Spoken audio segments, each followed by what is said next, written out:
Win, I love it. Win host when I'm the one doing all the work behind the scenes. W host for Tone. They talk about Hailey. She won the Discord voting for the host, and I'm like, I am pushing all the buttons over here, and no one did. She really? Yeah, she's a. I did not know you not that. see that? Yeah, I did not know that. Here, I will tell you. I will tell you the order. I'll tell you the order. So we get we do a Discord. Yep. So first, we'll give you all the stats. What's up to everybody already up here watching? I didn't even see I know what the topics are, but did you see the preview? What it says? What we're talking about? I don't even know. The preview of what we were talking. The previews again was the All-Star. Oh, our All-Star draft. Okay, yes. So we're gonna get into our All-Star Super Chat draft. So if you want to make a pick, we got it up. Put it in the Super Chat. We'll bring you on, and we're gonna talk about who our people are that we feel are going to be All-Stars, who we feel are going to be the surprise picks, who are going to be some of the snubs. But if you Super Chat, you come on and you get to place people where you are. Yeah, we're gonna get to that. We're gonna talk about Steph Curry and where he ranks all time as an offensive player. I talk about the Celtics. Right. I feel like we should talk about the Bulls. We didn't say that earlier, but we should talk about the Bulls. We did. We will. We can get into the Chicago Bulls. And I want to talk about Trae Young because I'm trying to bring him north of the border. And then there was something else. There's something else. What was it? Do you remember? Oh, and my boy Zeke and why he's so bitter. So we're gonna talk about that as well. So let me pull up what we were talking about before to kick off the show. So they did a vote in the Discord. They voted for the top shows, the top individuals, and the top hosts. So right now, I'll read you. We'll do reverse order. At number 10, Elder Rufus. At number 9, Lewis from Footy. At number 8, Bama from Gridiron. At number 7, I don't know how it's possible that this person's so low. Fluent at number 7. I cannot believe. Because Nick Dawson at 6, I don't understand that one. Okay. Then you got Chill at 5. Me. Low at 4. Dub at 3. So I don't know. Something must be wrong with the Discord. It might be flipped upside down or something. Mars at 2. I'm cool with that. And our boy Ticket coming in at number 1. Number TV, 1. They love him. That one. I think I voted for Ticket, so I'm okay with that one. They love Ticket. In terms of hosts, at number 5, Ron, which I think Ron's highly underrated, but okay, he's at 5. Dub at 4. Mars at 3. JD the GOAT at 2. JD. All right. And number 1, the number 1 host as voted by the fans, Halftime Hailey. H Boogie is not just a pretty face, man. She know what she's doing, yo. Yeah, she is not just a pretty face. She knows what she's doing. No doubt. Let's do the top 5 shows on Player's Choice because this one surprised me. I'm not going to lie. I'm flattered, but it did surprise me. Number 5 is Footy. Yeah, we should probably watch because we don't know enough about football. We need to like that football. Right. Number 4 is Player's Choice, like the OG, the original show. Right. That we've both been on. Right. Fluent, I don't know how you can handle the cold. Oh man, it is so cold. It is so cold. It is so cold. I just want and we're supposed to get okay. I can tell you that in a minute. Number 4 is Player's Choice. Number 3 is Open Gym. That's the Mars and Dub show. Number 2 is The Panel. Yeah. Coming in at number 1, Fluent and Chill. Oh, baby. Fluent and Chill. What up? So that was nice. That was nice. That was nice to be appreciated by the people who mattered, the people in the chat, the people who watch, and so that was kind of cool. Tone, first and foremost, there's a difference between it being cold and being so cold. Okay. Because when you tell me that it's so cold, that means that it was cold earlier, right? Now it's a different kind of cold. Let me tell you the cold that's rolling in. So in the like Midwest, so you see it in Wyoming, Montana. For us, it's like Saskatchewan. You know how they have the colors, right? It starts like red when it's really hot, orange, yellow, right, blue. Yeah. It's so cold that there's no color. They're just showing that section of the world in a map, and there's no color. They're like, we have no color that can tell you like how cold it is. Okay, this is Celsius, but understand minus 52. I don't care if it's Celsius, if it's Fahrenheit. If your number is minus 50, it's below freezing. Below freezing. It's below freezing. I'm good. It's below freezing your fingers until you could crack them off with your hand. So it's and that freeze now is coming our way. Right. And there's a warm front coming from Mexico. And right where I live, that super cold and hot air is going to hit. And they're saying there's going to be 70 to 90 mile an hour, like hurricane force winds with like a foot or two of snow. And they're just telling us, like, they've closed the schools for tomorrow. They've shut everything down. They've told us expect to have no power at some point, and it could last a few days that you don't have power. So you basically get in a hurricane, except a blizzard. Yes. They said it's a generational storm. Like once in a lifetime, you will experience a storm like that. And people ask me, like, why do I live here? Why do I live here? So I'll explain. One, well, this is because where my parents moved when they came from Greece. They got on the wrong flight, by the way. They told me the story. This is how funny the 70s were. Whoa. I'm all ears for this right here. They got on the wrong plane so the flight was from Athens, Greece, to Frankfurt, Germany. And then in Frankfurt, they were supposed to get their connecting flight. And they don't remember, but they say they think it was Florida. They said it was somewhere warmer. And I was like, oh, I'm going to kill you. Because there was people like from my parents' village that went to Florida, Chicago, New York, Toronto, Montreal. Those were like the 5 spots that they landed. And so they were supposed to come, and they were like, oh, we ended up jumping on the wrong flight. We ended up in Toronto. We did have relatives there, so we called them up. They picked us up at the airport. Could you imagine jumping on a plane? No money. You could do that back then too, Tone. And not only could you jump on a plane, you could jump on the wrong plane, like getting on the wrong train. Wrong plane. And have you could do that. You can have that could go on.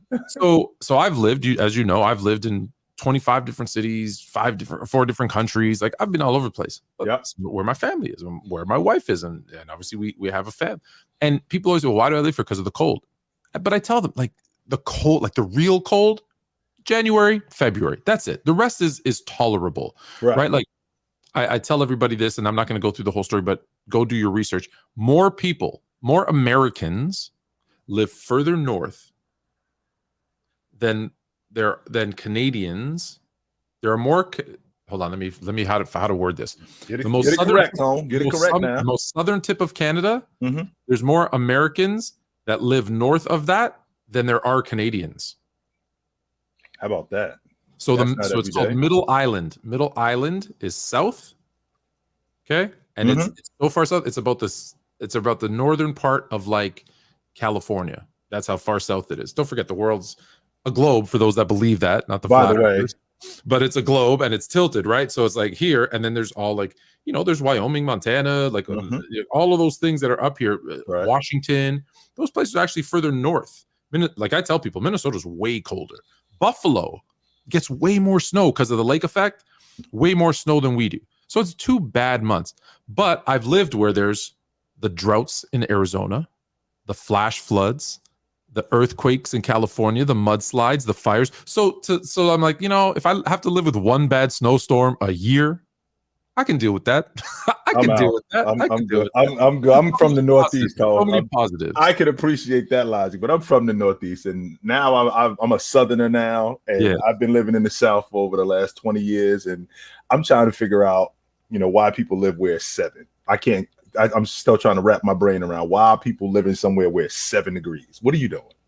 And not only that, there's supposed to be a cold front coming through here, and I can't believe I'm saying that living in Florida that there's a cold front, Tone. Just so you know, there's supposed to be a cold front coming through here, and there are people who are in an uproar because this Saturday, Tone, it's only going to be a high of 55. Oh man, your news and weather are at the ones here on Fluent and Chill. All right. Okay. It was for iHoop. It was Greece, and my name is Andonios. So you got to look that up if you want to know anything else. All right. So we already got some super chats. So let's quickly because they're not about the draft. Right. So we'll give Big Holmes What up, favorite Big? show. What up, Big? Host for the win. Yeah. I like that. Richie Rich TV. Oh, I thought it was Richie Rich TV. Yes, See, sir. Rich Richie TV. Rich Richie TV with the super chat. Chill and Fluent. How good was Len Bias? People were saying he was supposed to be better than Jordan coming out of college. How good was he? Now I know you're a big Bias fan, so I'm gonna let you start on that one. Which is kind of an oxymoron because you're a Bias fan, right? But with that being said, I get emotional talking about Len Bias because he was everything that you were looking for in a franchise player. 6'8", could stick. He had a money mid-range game, ridiculous athlete, tough as nails. Not only that, he went toe-to-toe with any and everybody. Larry Bird said, quote, this is right after the Celtics won the NBA championship in 1986. Larry Bird said, if we draft Bias, I'm coming to rookie camp. So essentially what that is, that's Jordan after they win the NBA championship for the third time or for the second time in 1992. They say, yo, if we draft Shaq, I'm coming to rookie camp. That's essentially what Bird was saying. Len Bias was a generational talent. He was just as good as Jordan coming out of college. Not only was he just as good as Jordan coming out of college, it was a big man. It was a big man era. So the Celtics were ecstatic. They didn't work anybody else out except Len Bias, and they knew that the Cavs were taking Brad Daugherty. They knew that, even though Len Bias was 100% the best player in the draft.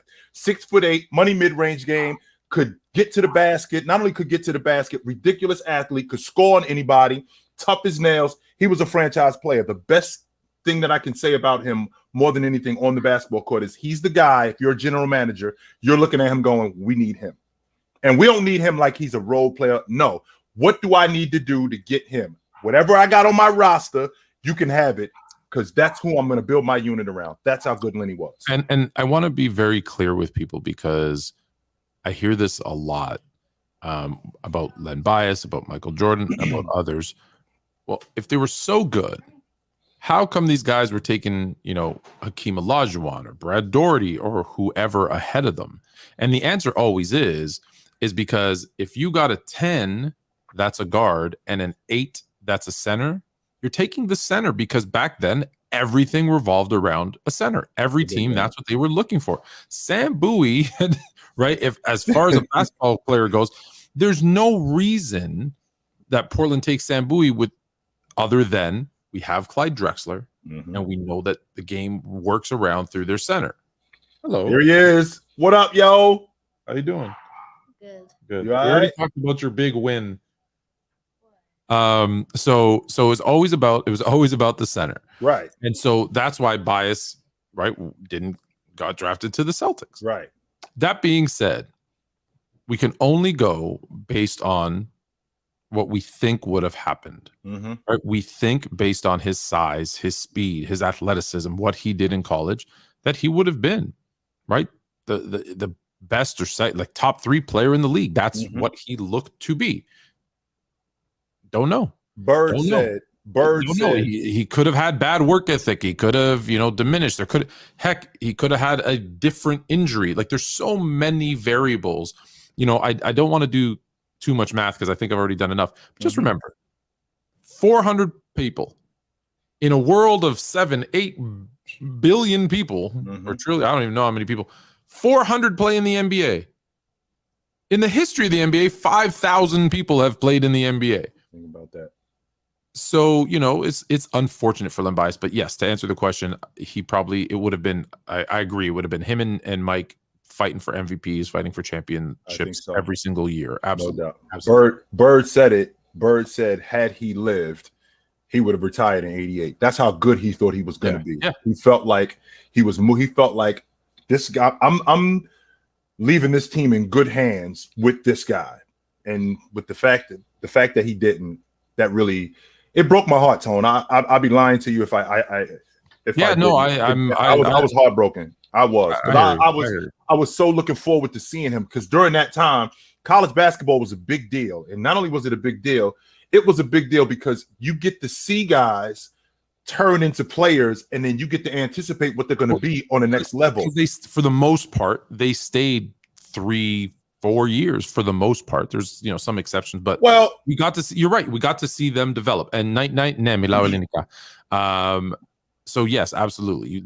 I understand what you're saying. We got to see them play, and not only did we get to see them play and develop, Tone, we got to see them.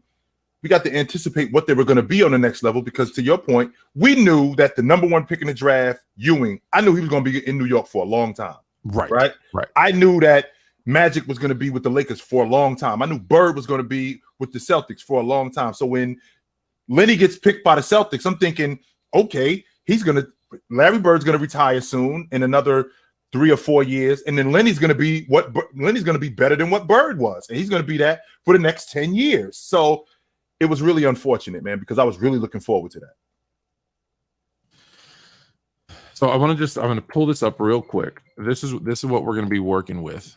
So we are going to take your super chats if you want to join and be part of this. So we're going to go through. We're going to pick our 2 starting guards, 3 starting forwards for the East and the West, and then I don't think there'll be much debate with the starters, maybe, and then go through. I'm thinking the reserves are going to be 4 guards and 3 forwards, so it'll be 6 and 6. That's I guess, but again, we can debate that as well. So we will get that. We will get to that. In the meantime, where do you want to start? I'm going to let you pick. We've got the topics. Where do you want to start? I want to start the conversation, Tone, with what's wrong with the Celtics, man? They lost 5 of their last 6 games. I'm trying to make sense of what's going on with the Boston Celtics. We saw this team in the NBA Finals last year. Not only did we see them in the NBA Finals last year, this team came back and really got off to a fast start. So they started looking like the championship contender that everybody thought that they were. Jason Tatum comes back better. Jaylen Brown, that handle it's still a little sloppy, but he came back better. Robbie Williams was out of the lineup. We knew that was going to happen, but when he got back in the lineup, we knew that they were going to be a force to be reckoned with defensively. And the addition of Malcolm Brogdon playing behind Marcus Smart, right? That bench was going to be better with getting Blake Griffin. Even though Blake Griffin is not the athlete that he used to be, but he's still serviceable, right? Even though Gallo got hurt, but Derek White and that bench looked like it was going to be really good, and it was working. And all of a sudden, we got this 6-game. We got this 5-game. They lost 5 of their last 6, Tone.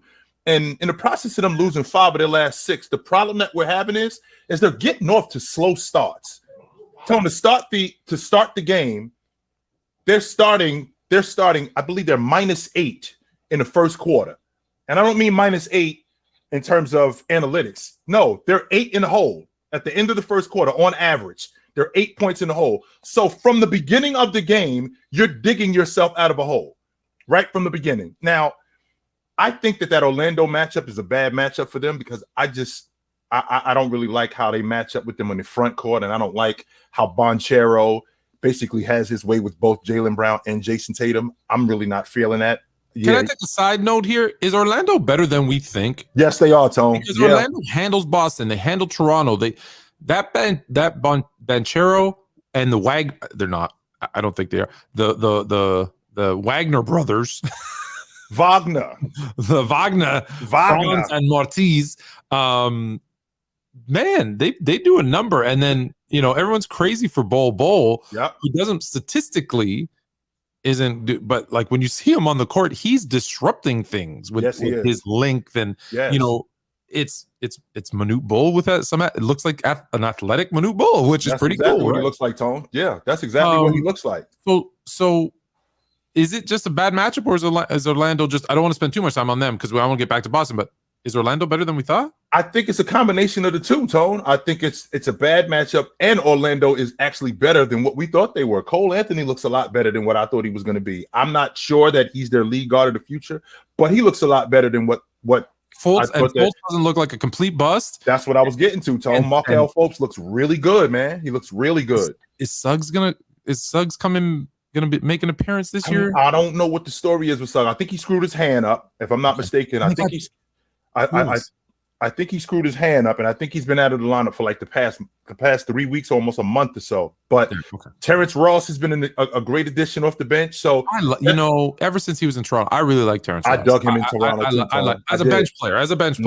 I dug him in Toronto too. No doubt about that. But when I think about the Celtics, again, they start slow and they're basically digging themselves out of the hole the entire game. Last night is a prime example. They were 20 in the hole in the first quarter. They ended up digging themselves out of the hole in the second half. I mean, they ended up outscoring Boston, I think almost 70 to 48, something 69 to 48, something like that. But the fact that they had to dig themselves out of a hole early, I thought that they did a really good job on Buddy Hield, holding him scoreless in the second half. Jaylen Brown did a good job in keeping the basketball away from him. The difference is that they're playing from behind. And when you're playing from behind like that, you have a tendency to do things that you wouldn't normally do. You're playing in haste, which means that you're probably going to foul more, which means that you're probably going to turn the basketball over more because you're rushing to get back in the game. And that's what happened with the Boston Celtics, Tone. This is a team last night who they started the game. The first half, they had 11. They only had 16 turnovers for the game. 11 of them came in the first half, not taking care of the basketball. So I'm hoping that this thing here is going to turn around because I don't like what I'm seeing from them right now. This is not the look of a championship unit. Let's do the super chat. Mm-hmm. If the C's don't win, and then I'll give you my assessment. But Andrew chimed in, so we wanted to take a look. If the C's don't win a chip, trade Tatum and picks for Wembanyama. Tatum at best can be a top 30 player all time. Wembanyama can be a legend, top 5 all time. I think this is more, Tone, about him not liking Tatum more than it is about him liking Wembanyama. Okay. I think that there's no way that you've seen Tatum this season come back better than what he was last season and now be in the MVP. First of all, he was first team All-NBA last year. And then this year, he's even better than what he was last year. He's been better defensively. He's been better offensively. Not only that, his team has gotten better, right? So we're going to go and we're going to trade our franchise player who's on the ascension. We don't know how good he's going to be. This could continue, even though you already know where I'm at, Tone, with guys after year 5. When I say year 5, I mean that this is probably who he is, but you're probably going to get some better seasons. And that's what's going on with Jason Tatum. What you saw last year, that's probably who he is statistically, but you're going to get some better seasons. And to say if they don't win the NBA championship this year, that we're going to scrap this and we're going to completely dump our franchise player for this kid, Wembanyama, who I personally think is going to be awesome, for Jason Tatum, who's already established and still on the ascension, no way am I doing that. No way. Okay, so the question is this. What's wrong with the Celtics? Mm-hmm. The answer is nothing. The answer is nothing. That's what's wrong with the Celtics. Nothing. They started off last season really slow. They had some kind of, they had internal chemistry issues, which I laugh when people say, well, that's not a big deal. Yes, it is. It absolutely is a big deal. Mm-hmm. Now, winning covers up a lot of that. Losing brings it to the forefront. Mm-hmm. So they lose a tough game, right? It was that game against the Warriors. They lose to the Warriors, and it's been like 1-4 or something ridiculous like that since that loss. Mm-hmm. And now we're starting to see the things. But what is different? Well, they've had some injuries. Mm-hmm. So that mixes up your lineup and your minutes, and you got to figure out through that. They played right to the end last year. And so there's probably a thing of fatigue that does set in. Fair. You have guys like Tatum, who isn't, to your point, in the MVP conversation, but still has always been the biggest question mark has been, can he be consistent? Mm-hmm. And there's still some inconsistencies there. Maybe that's just who he is as a player, because like you said, by year 5, that's who you are. Well, he's a great player who sometimes can be inconsistent. Mm-hmm. He's a great player who sometimes can fall in love with long shots. And that creates some of that inconsistency. He did that last night too, Tom. Jaylen Brown, his counterpart, who is, I believe, equally as talented and skilled, mm-hmm. isn't a high IQ, right, reliable, consistent performer as well. So you got two guys that, hey, when they're on their up, world beaters. Mm-hmm. If one's up, one's down, they cover each other up. When both are down, They go 1-4. Yep. And so what's wrong with them? Nothing. They just same thing. Need to get healthy. Need to bring that floor up, right? When they're inconsistent, they need to bring that floor up. And I think by the time the end of the year comes, we're going to forget about this conversation. It might be a footnote. Hey, remember that middle of the season, or first third of what are we, about a third of the way through? Yes. They had that dip. They'll have another one. They'll pick it back up, and we'll be like, oh wow, they're great. And then they'll go down again, and we'll be like, oh man, they're horrible. They're still tied for the best league in the NBA, or they might be first or second with Milwaukee. They're half a game out of first place. Half a game out of the first in the NBA, not in the East. Like they have the second best record by half a game in the NBA, and we're saying what's wrong with them? Right. I'd like my team to be the problem. What's wrong with them when they're half a game away from the best record in the NBA? Right. So it's a long NBA season. It's going to happen. So I really think it's not good for the show. It's not good for debate. Right. I don't think there's anything wrong with them. Right. I just like I said, Tone, when I'm looking at a group like this, and these are especially when you enter the dog days of the NBA season, which we're starting to enter, right? The end of December to like the middle of January, almost up until the All-Star break. You got to win. There are certain games that you have to win, and that's what championship teams do. Championship teams win the games that they're supposed to win. Now, I understand last season how they started slow. I think there was a point where they were out of the playoff picture. I think they were like 11th at one point in the East, and that's what they were looking like. But with that being said, they were starting to get it together. And once they got it together, they just basically took off. Now, they're in a specific slump right now where they're losing to some bad teams. But they're in a slump right now, and they're losing to some bad teams. However, I think this thing could get turned around by exactly what I just said, them getting off to better starts. That's coaching too, Tone. We can't take that for granted. That's coaching. You got to get your crew better prepared than what they are. When you guys are coming out, 5 of the last 6 games, you dudes to start the game, we 8 points in the hole to start. That's unacceptable. Yeah, no. There's certain things, like if you compare it to the NFL, for example. Right. The NFL, most coaches have that first drive, that first quarter, sometimes that game script, the plays set. Hey, this is what we're gonna do because we know these things work. Right. As a coach, if you know, because I remember there was a time, and I remember sitting in on one of the practices where I want to say it was Coach Casey at the time. The Raptors were doing the same thing. They were falling into a hole. And the thing he said was, okay, here's what we're going to run. Our first 3 plays are going to be this, this, and this, because we know it gives us wide open looks that we should get, right? If we're getting wide open looks and we miss, fine. That's a good problem to have. Well, those shots will start going down. Not getting the wide open looks. So let's work on, here's these first 3 plays, get an easy bucket and get everybody rolling. Because we know if we get, this person, if we get Kyle Lowry off early, it'll open up things for DeMar. And that was kind of the conversation. And that's what they did. And it helped. And so I think, to your point, that's the coaching part. Hey, what do I have to do? And I said this last year, if you remember, right, when you said what was wrong with the Lakers. And I said, they're not getting AD any easy buckets. Nothing. And you want to get him going. So, hey, make a conscious effort of using LeBron as a decoy, getting AD an open look, a screen and roll, something, get him going to the basket where he can get a dunk or a layup or a short jumper. And, because and I know as a shooter, you make those first 2, 3. The rest of the game become the bucket. That's start getting bigger. Big old bucket, right? That can start getting bigger. Sure. That's what I think. To your point, I think they need to do that. Yeah, absolutely. Before we get to the next topic, let's jump into our draft board. All right. So, I'll give you. Do you want the East or the West? I'm an Eastern Conference dude. I've always been an Eastern Conference dude. So. All right, so give me your 5 starters. So who are your 2 guards in the East? My 2 guards in the East. One of the guards is Donovan Mitchell. I think he starts at one of the guards. And the other guard, which a lot of you guys are going to think I'm crazy, I think Kyrie Irving is starting in the All-Star game. Wow. I think Kyrie Irving is going to start in the All-Star game. I do. So let's pause there for a minute.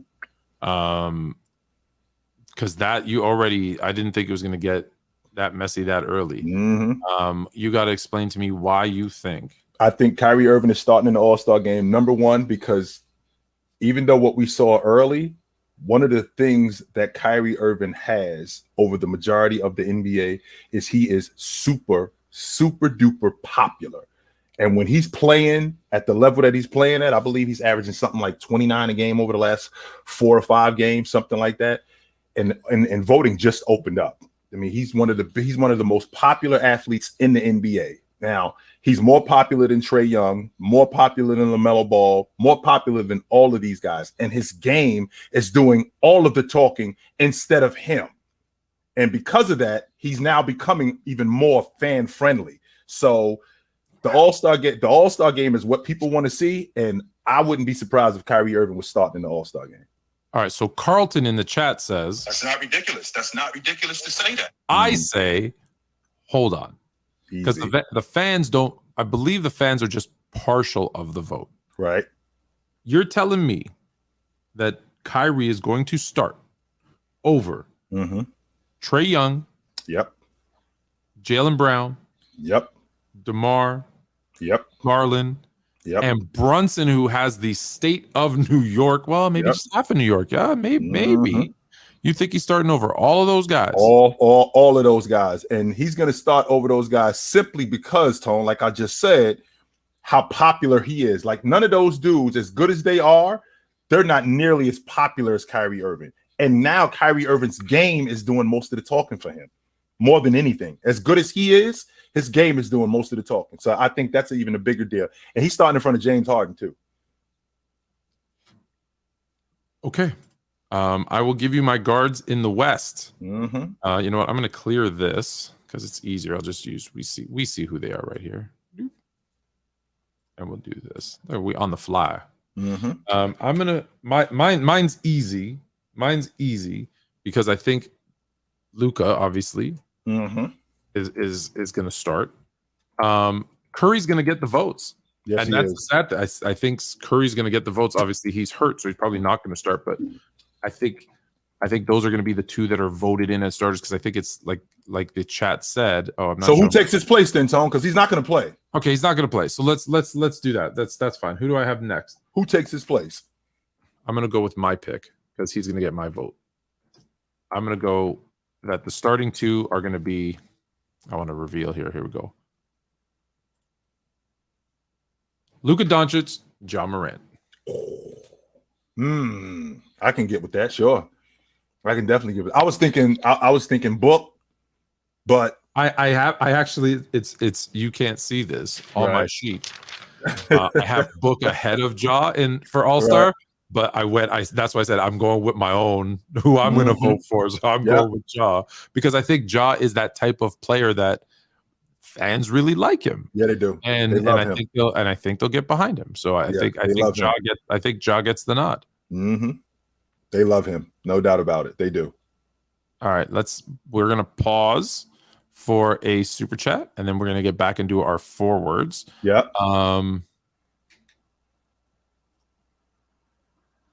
From Shane Howard. What's up, Shane? Nice suit. Look at that. Look fresh in that picture. What's up, Fluent Chill? Hopefully, I don't get the flu with minus 50 degrees. I know that. I'm really nervous about this. I know they're not the same player as Draymond, but do you guys like Al Jefferson, Zach Randolph, and Elton Brand over him? Not in the system that Draymond Green plays in. As players, I think Zach Randolph, for what he did, I mean, there's a reason why his nickname was first name 20, last name 10. But there's a reason why that was him. But when I think about what Draymond brought to the Golden State Warriors in that particular system, he just looked so much better for what they were doing. Elton Brand was, I'm not going to say Elton Brand was a flash in the pan because I think Elton Brand was a double-double guy, but I don't think that he was as skilled as Draymond in terms, he was more of a brute guy more than anything. Al Jefferson became somewhat of a shell of himself when he tore up his knee because before that, Al Jefferson was on his way to being one of the best 4-men ever, not in the league, but ever. He was on his way to doing that before he tore his knee up. Then he started slowing down. But I wouldn't put those guys in front of Draymond in Draymond's position. No. So yeah, you kind of answered it the same as me because I would say Draymond couldn't do what those three guys did, right? If you put Draymond in their roles, right, he would not have been successful. No. Zebo Like Zebo was a problem. Zebo, Zach Randolph, for those that don't know. Elton Brand, to your point, I think was good, but was good for a short time. Right. Jefferson, again, 100% the injury. But at that being said, that's why I always say to people, skill, talent, production, all of those things have to be looked at like through a bit of a microscope, because Draymond couldn't do what they did, not on his best day, not even a little bit. No, they couldn't do what he did either, right? They could not. If you plop them into the Warrior system and said, do what he does, no chance. They couldn't do it. That's why coaching is important. That's why system is important. A lot of it is luck, right? Draymond was lucky. Like, if you remember, Draymond only got the chance because I believe Bogut that got hurt? No, David Lee. David Lee got hurt, and Draymond steps in, and Kerr's like, hey, let's try this out. Oh, this is gonna work, right? He probably doesn't even get that chance. Nope. Now he might have eventually, but it happened quicker, I think, because of the David Lee injury. So, so I like those guys, but I don't. To your point, I don't think they can do what. I don't think they ever could do what he did, and that's why I think he's so important to the Warriors team, because very few people could have stepped in and did what he did on the offensive and defensive side. It's not like he was giving them one thing; he was giving them kind of both sides of the ball, bringing the ball up, facilitating the offense, and then playing defense. In order, Hoops Galaxy, Rajon Rondo, Kevin Johnson. No, people sleeping on KJ. Kevin Johnson, Tony Parker. I don't think this is that difficult, because I mean, Tony Parker is. I think you can make an argument. Tony Parker is a top 10 point guard all time. I don't think you can make an argument that Kevin Johnson is a top 10 point guard all time. Tony Parker started on the championship team for a lot of years. I would say Tony Parker, Rondo, KJ. I'm with you on Tony Parker. I struggle with KJ and Rondo, but the defensive side of the basketball, and not only that, but Rondo, how heady he was, how smart he was as a lead guard, and the impact that he had on that Boston Celtics unit. Not just that Boston Celtics unit, every unit he was on, I would have to put him in front of KJ. Tony, just as my namesake, he gets the nod at number one. And look, again, these are all guys who I don't think get their just due. But I think I'm gonna go Kevin Johnson over Rondo. You like the buckets, Tony? Is that what the prize is? I think you like the buckets, and the fact that he dunked on Olajuwon, that's where you at.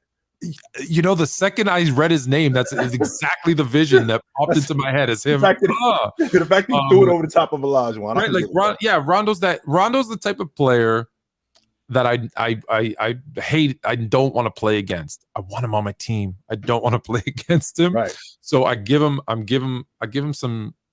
And even as I'm saying it, you can hear me. I'm hesitating because I want to say KJ, but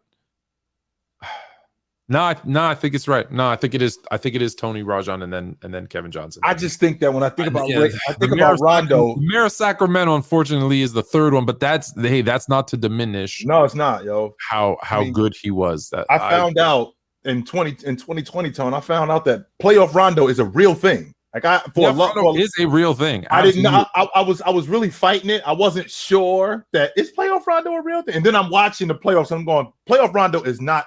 Playoff Rondo is a real thing, no doubt about that. It's shame on me for not immediately putting Rondo at number 2, as anybody who brings a chip to LA should be there. Yeah. All right, the next one we got, and then we're gonna get back and pick our forwards. Since we're on that subject, Tone, real quick. How many players in NBA history have won an NBA championship with the Celtics and the Lakers? How many players in NBA history have won a champ? I think that number's low. How about who? I'm thinking Rondo. It might only be Rondo. Who else is it? That's the only. Once you asked it, he's obviously, because we were talking about him. I'm trying to think who else is, because even the number of players who've played for both is low. You know, if you're a true Laker, especially, or a true Celtic, you don't want to play on the other one. Right. Shaq played for both, but clearly did not win one. Rick Fox too. That's right. That's right, Rufus. Rick Fox. Correct. Yeah, Rick Fox. He ain't win a championship with the Celtics though. No, he did not. Yeah, not just played. Not just played. Won the championship. Won a chip. Won the championship with the Celtics. Rondo won the chip with the Celtics and won the chip with the Lakers. See, this is where Euro just Googled it. Clyde Lovelett. Lovelett.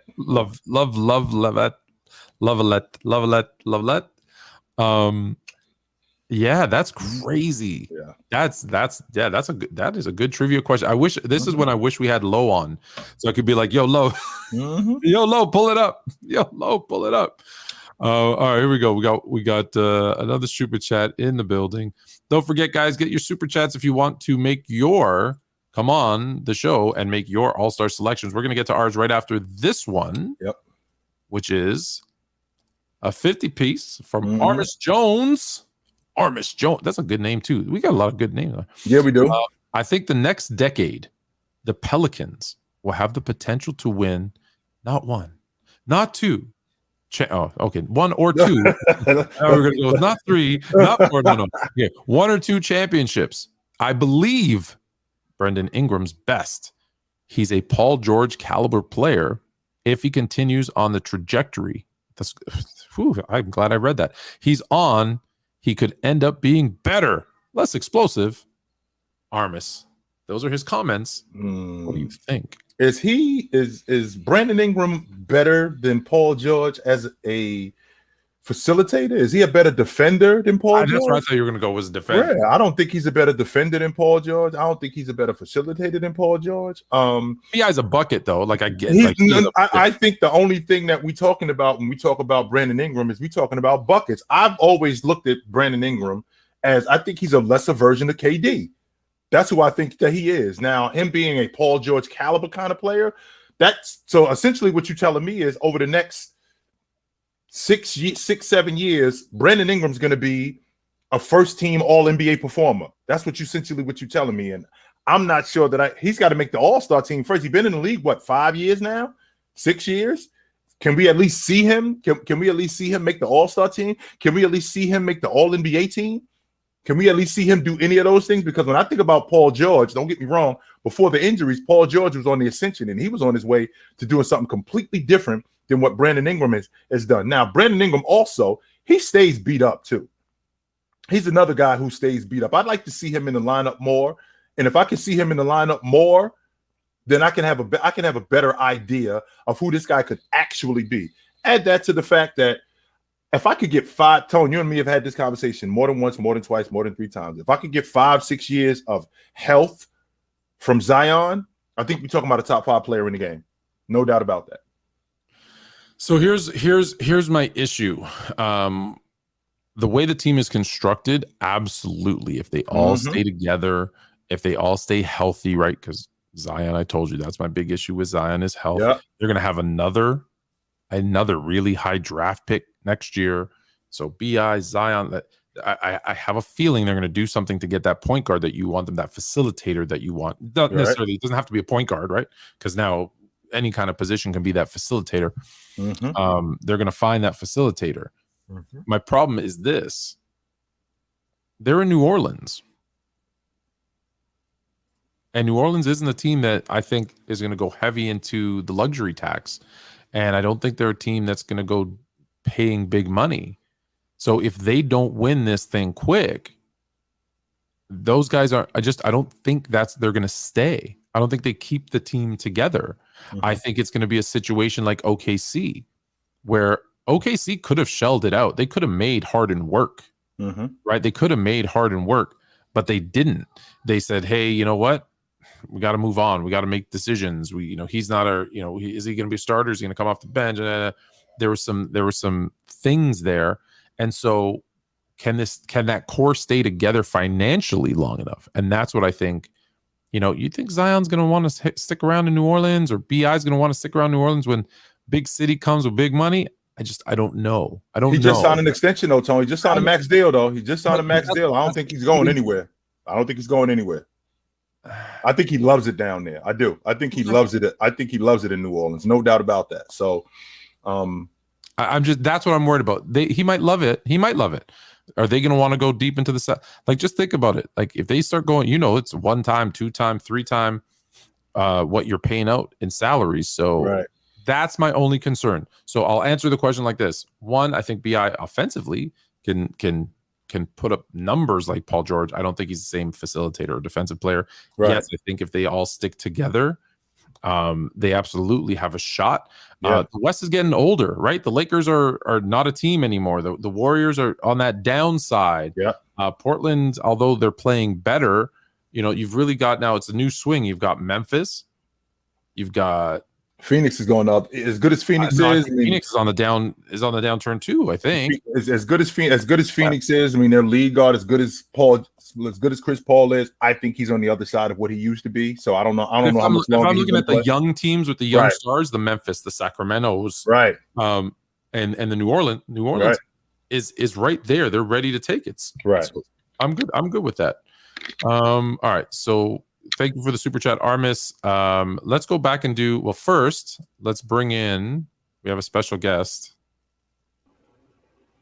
Hey! Hey, Boogie! Yo. Oh, man. Boogie. You almost didn't have me here, you guys. Listen to me. We got a minute because I was telling everybody about the crazy weather that's about to hit me, but you were driving on the frozen tundra. What was going on? Oh yeah, so we were going to visit my family because we're flying to the Bay for Christmas, and we knew that the weather was coming because it's hitting the whole country. I think I'm sure a lot of you guys are seeing it, but we were like, okay, it doesn't hit till like 8 or maybe 9. Well, we were wrong. We left at 4:30, tried coming over, and we were met with just like ice, freezing rain, which is the scariest, and it was stressful. We almost didn't make it, but we did, and here I am. Hey, Boogie in the house. What up? What happened with you guys? Nothing yet. They everybody in the chat told us to stop talking about weather and start talking sports. So we kicked off the show with Toronto's about to get hit with a brutal storm. Really? Yeah, it's scary out there. You guys how do you say this name? I'll let you guys because I'm terrible with names and anyone. Gonzalo Mastre. Okay, giving us the Euros. Good, I can use them when I go to Greece in the summer. Just says what's up. So what's up? What up, brother? What up? Yeah. So what have we covered? Have you guys done the All-Star? We're about to jump right back into it. So I'll catch you up on where we are. And here we go. So right now we've picked our guards. Jay is doing the East. I'm doing the West. I got Doncic and Morant because Curry's hurt. He's got Mitch and the surprise Kyrie starting. Wait, this is All-Star? Yes. Yeah. And you don't have Curry? No, I had Curry, but because he's hurt, we had to bring in a replacement. He's not going to play. He's still going to be voted. Yeah, he's still going to be voted, but I don't think he's going to play. Oh, okay. That's exactly what I said. He's going to be voted in. I was like, whether he's been hurt the whole season or he'll be voted in, but who's actually going to play? Okay. So now we've got Jay going to give us his 3 forwards. My 3 forwards in the East. Let's see. So we're going to start the conversation with my guy, and you know who he is, Tone, Mr. Yes, sir. I don't even have to. I don't have to say anything about him. And then my other guy, who, you ain't even got to say anything about him neither. And then the 5th guy, which might be a surprise to a lot of you guys. I think the Brooklyn Nets get 2 starters. I think Durant starting in the All-Star game. Agreed. I do. I think Durant is starting in the All-Star game. I'm looking at what KD has been doing in terms of KD's popularity and how big a deal he is. And me being one of those people, I don't know if he's heard me, who I didn't say he was washed because I'm not saying that. The skill set is still there. I just think that he's on the other side of what he used to be. I think he's still got the goods. I just think he's on the other side of what he used to be. Well, apparently he's showing that he's still got the goods because I think KD is like 29 a game. He's shooting something like 60, 40. I'm 57, close to 60, and over 40 on the long ball and shooting 90 from the stripe. So I think they get 2 starters. I do. Okay. Well, let me first do this. I changed my guy to Curry because, like I said, I think he still gets voted in as a starter. So I'm going to put him there because he will get the position and he might be back in time. So first, I believe I'm stealing this. So I'm stealing this. Do this, Tone. With Curry, how about we go Curry / Durant? I'm sorry, slash Morant. No, we got room. We got room. Okay. We good. Because first, I think there's something really important that I need to do. And you guys know that I do this when it matters. The haters and the chat people don't. But I will do this.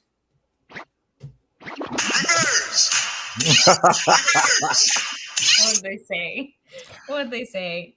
I said last season in haste, I said Kevin Durant wasn't a superstar, and then it was in the heat of battle, and then I came back the following week and I corrected myself and I said he's not a superstar for his career.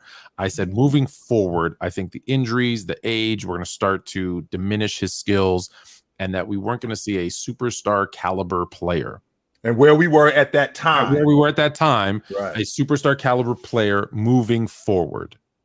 Mm-hmm. Where's the camera? Hold on. Let me. we got to get Tone in the tight zone. Yeah. I don't even know. You've been on my mind with what you said. Get Tone in the tight zone. Kevin Durant, I was wrong, brother. You are still playing at a superstar caliber level. And you pulled a Tom Brady on me when I thought the injuries and the age were going to catch up to you and you were going to start to. You did not, and you're playing incredible basketball. I commend you. I take it back. Congratulations, Kevin Durant, superstar of the NBA. Well done. Proud of you. If we rewind the clock, Kevin Durant's not a superstar. H Boogie, what are you talking about? Wait, yeah. That was a great clip. That was a great clip. What? Hey, in the heat of the moment, we what do you mean? Hey, we missed some details. We missed some details. But honestly, I'm telling you, I for real thought that like what we saw in the playoffs was just gonna continue and snowball for him this year. I really didn't think that he would play the way he's been playing. So kudos to him.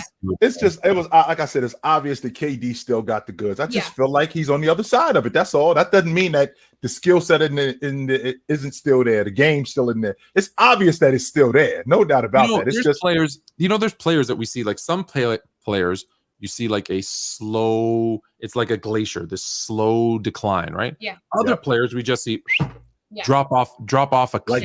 Like James Harden. Like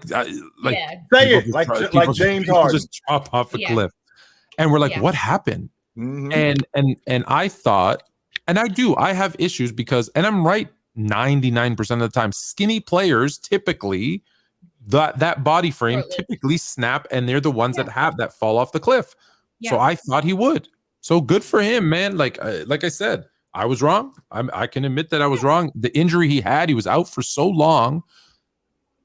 It was a good bet. KD still got the goods. Yes, he does. Individually, KD still got the goods. Yes, he does. Still got the goods. So you know what? I was wrong. I put him back where he belongs. So let me do my forwards. Okay, wait. Do we have any issues? No, I just want to read the super chat from FIFA Boy really quick. He said, I have to leave early today. And all I want to say is Merry Christmas to Fluent, Chill, Hailey, and to the rest of Players' Choice. I just want to say bye because he's the guy. Love him to death. So appreciate that. And Merry Christmas. Thanks, brother. All right. Thank you, FIFA Boy.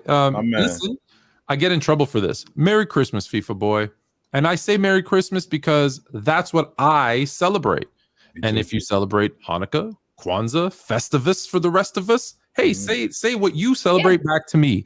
That's what the season is all about, is accepting everybody for what they believe. So happy birthday. Merry Christmas, FIFA Boy. Merry Christmas, brother. Appreciate you watching, brother. Yes, sir. All right. And there we go. Back. Do you want to do my forwards or do you want to do more super chats? Hold on. We got to wait. Yeah. Just because, Fluent, I really want to let you. You're trying to catch up on the words. Okay, go ahead. I do want to let you off easy, but don't let him off the hook, H. Do not get after him. Do not let him off the hook, H. You literally said that KD is not a superstar. And I know that superstardom can get blurred lines and all that, but that was absolutely crazy. We even had shirts that said that, or they were in the works, right? Like that. Oh no, we sold some of those shirts. Katie's by not the way, super H, slut. That's a great by the way, thing. he said it with a straight face too. He didn't say it. He didn't say it Yeah, like I'm you not, were dead not serious. really. I'm not sure if Katie's still. No, he's like Katie's not a superstar. No, he's not. I say he everything. said that with a straight I believe. face. Listen, I don't say stuff for clicks. I say stuff because I believe it at that moment. I absolutely do. And like I've told you before, if you change my mind, yeah, I appreciate that. That was a super chat. We didn't get to it on the panel on Tuesday, by the way. Someone said, has anyone ever changed your mind in a debate? And I'm like, people have changed my mind not in a debate, right? Just as we talking. That's the whole point of this is I don't have, remember that movie Dogma? Yes. With Chris Rock and Matt Damon and Matt Damon's boyfriend was that Ben Affleck. Chris Rock has the best line in that movie. He said, I don't have beliefs. Because beliefs make you ignorant to facts, right? This is what I believe, and it doesn't matter what anybody tells me. I'm going to believe this till my death. He goes, I have an idea, and ideas can change with new information. And it's a movie, Dogma. It's supposed to be a dark comedy, and you're like, you got something that deep out of it? And I'm like, yeah, I did. I got that because I was like, yeah, that's what I am. I have an idea. When I brought on Flat Earth Dave on the Sports Fluent show to tell me why the Earth is flat, I don't believe that the Earth is flat, but I sat there and talked to that man for an hour and a half, and I said, tell me what you believe. Explain it to me. Hey, that's a good point. Hey, I disagree with that. Hey, are you sure you can prove this? Because I want new information. I love that stuff. The only thing I believe is that Will Chamberlain's a myth. Other than that, we good. You can yeah, I mean, you should always be willing. I think when you're so set in your ways, you're not able to see the other person's view, like you're in a scary place. But and by the way, when you believe something blindly, I won't say the person's name. Oh God, y'all know. There's a person who posted something on TikTok, and I posted a rebuttal today because people should look at it. That said, there's someone who watched every single game of the NBA since the 50s, the 60s, the 70s, and said in this era they had this many right-handed dribbles and this many left-handed dribbles, and this year they 50-50 right-handed to left-handed dribbles. And I'm like, BS. And you know why I say BS? Because I'm not stupid. I did the math. To watch every single minute of every single game for 70 years, if you don't eat, if you don't sleep, if you don't go to the bathroom like 24 hours a day, it would take you over 10 years. So the reality is he probably didn't do that. He probably did it for 12 hours a day, which means it would take you 20 years to watch all that footage, which means that's without rewinding, without pausing, without making a mistake. You didn't do it. Which would mean you haven't watched a game since 2000 because you've spent the last 20 years watching the previous games. Right. Therefore, don't blindly just. You didn't do it.